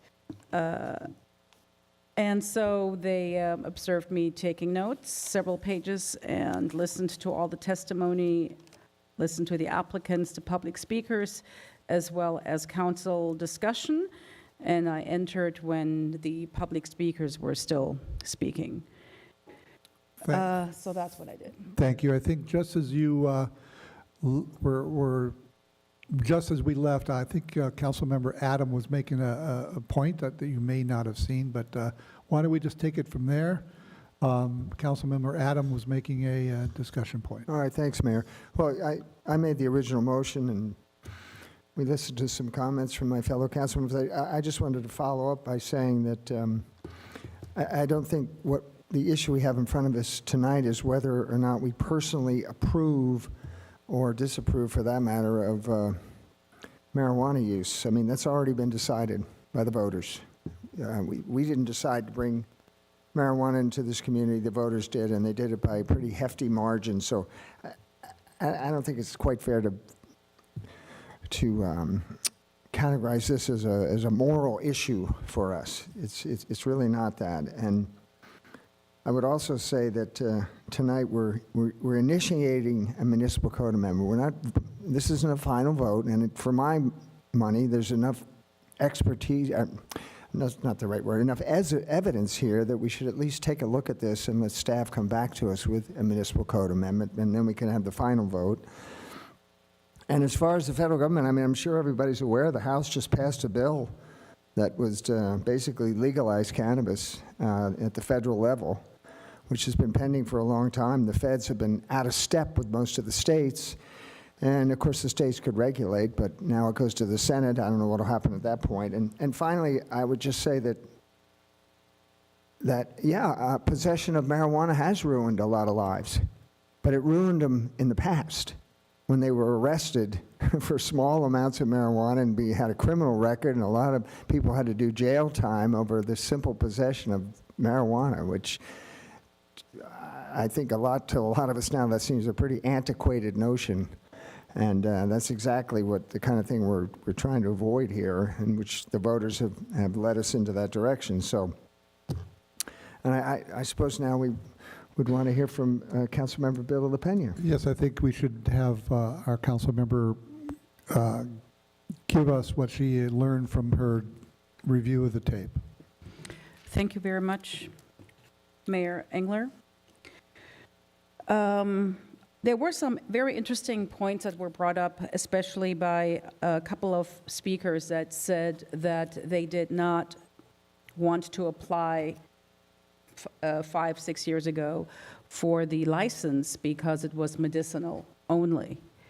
And had it not been medicinal only, had it been recreational, then there would have been a lot more applicants for the one location, and then eventually for the 2 locations. And that particular speaker requested that we start from square one and have everybody apply now for recreational.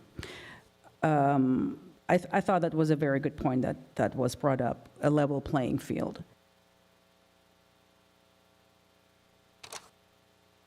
What also impressed is that the testimony that these cards the recommendation or doctor's cards, the doctor's recommendations are somewhat punitive to the users because they have to register and they're in a data bank.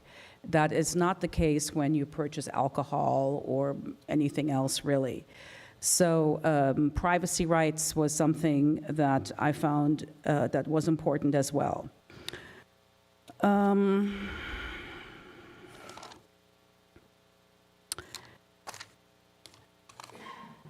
I'm going through my notes here.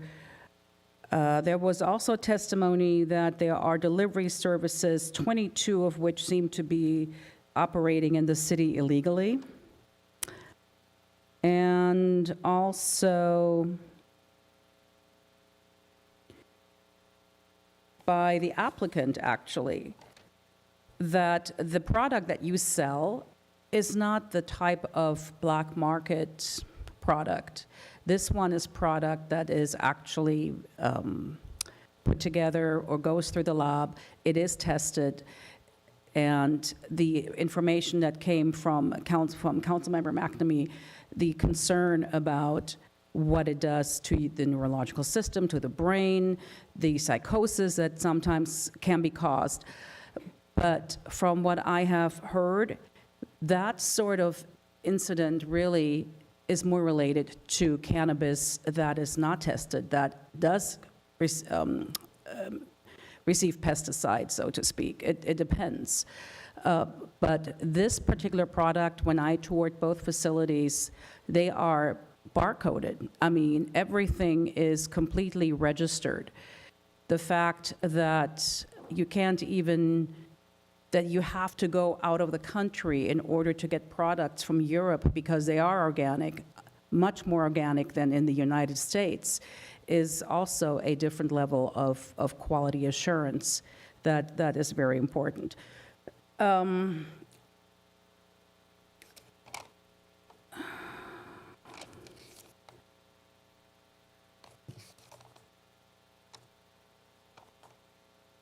And then there was testimony about, is this about money? Is this about helping people? What is it for? When I was visiting the facilities, one facility, there was an elderly couple that was coming in, and they wanted medicinal marijuana. But when asked, and the husband could barely walk, when asked for his card, they were so surprised that they had to present a card in order to get pain relief. And that was an elderly couple.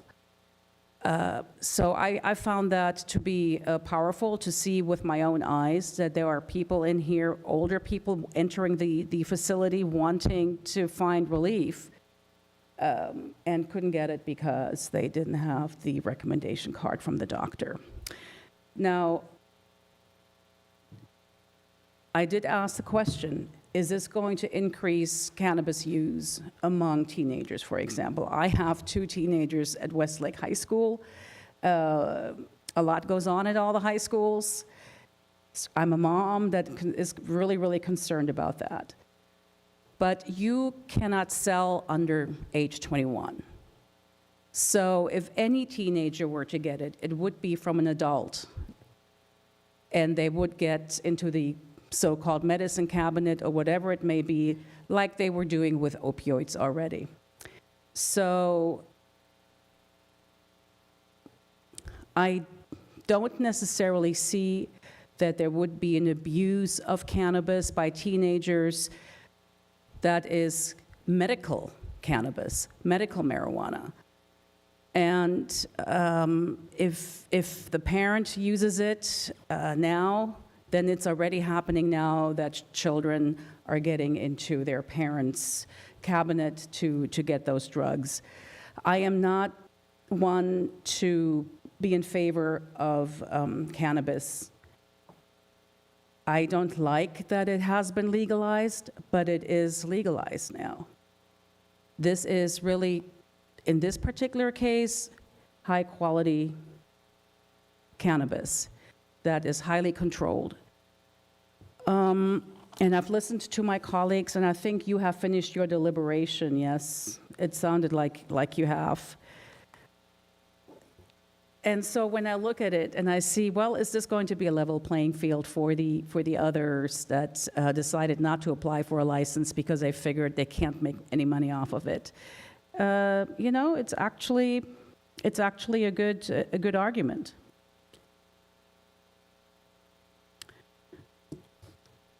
But what makes me a little more comfortable is the fact that this is not some hookup place that you see, say, when you go to Amsterdam, for example, where everybody smokes the pipe in the windows and all that. That was an eye-opening experience for my 2 children, by the way, a couple of years ago, before COVID. This is not what this is at all. This is highly controlled, high security, very, very good products. A hookah lounge of any sort is not what is going to be the case here in Thousand Oaks, nor would I ever approve of anything like that. So the motion, Mr. Adam, what was your motion? To approve 10A. Okay.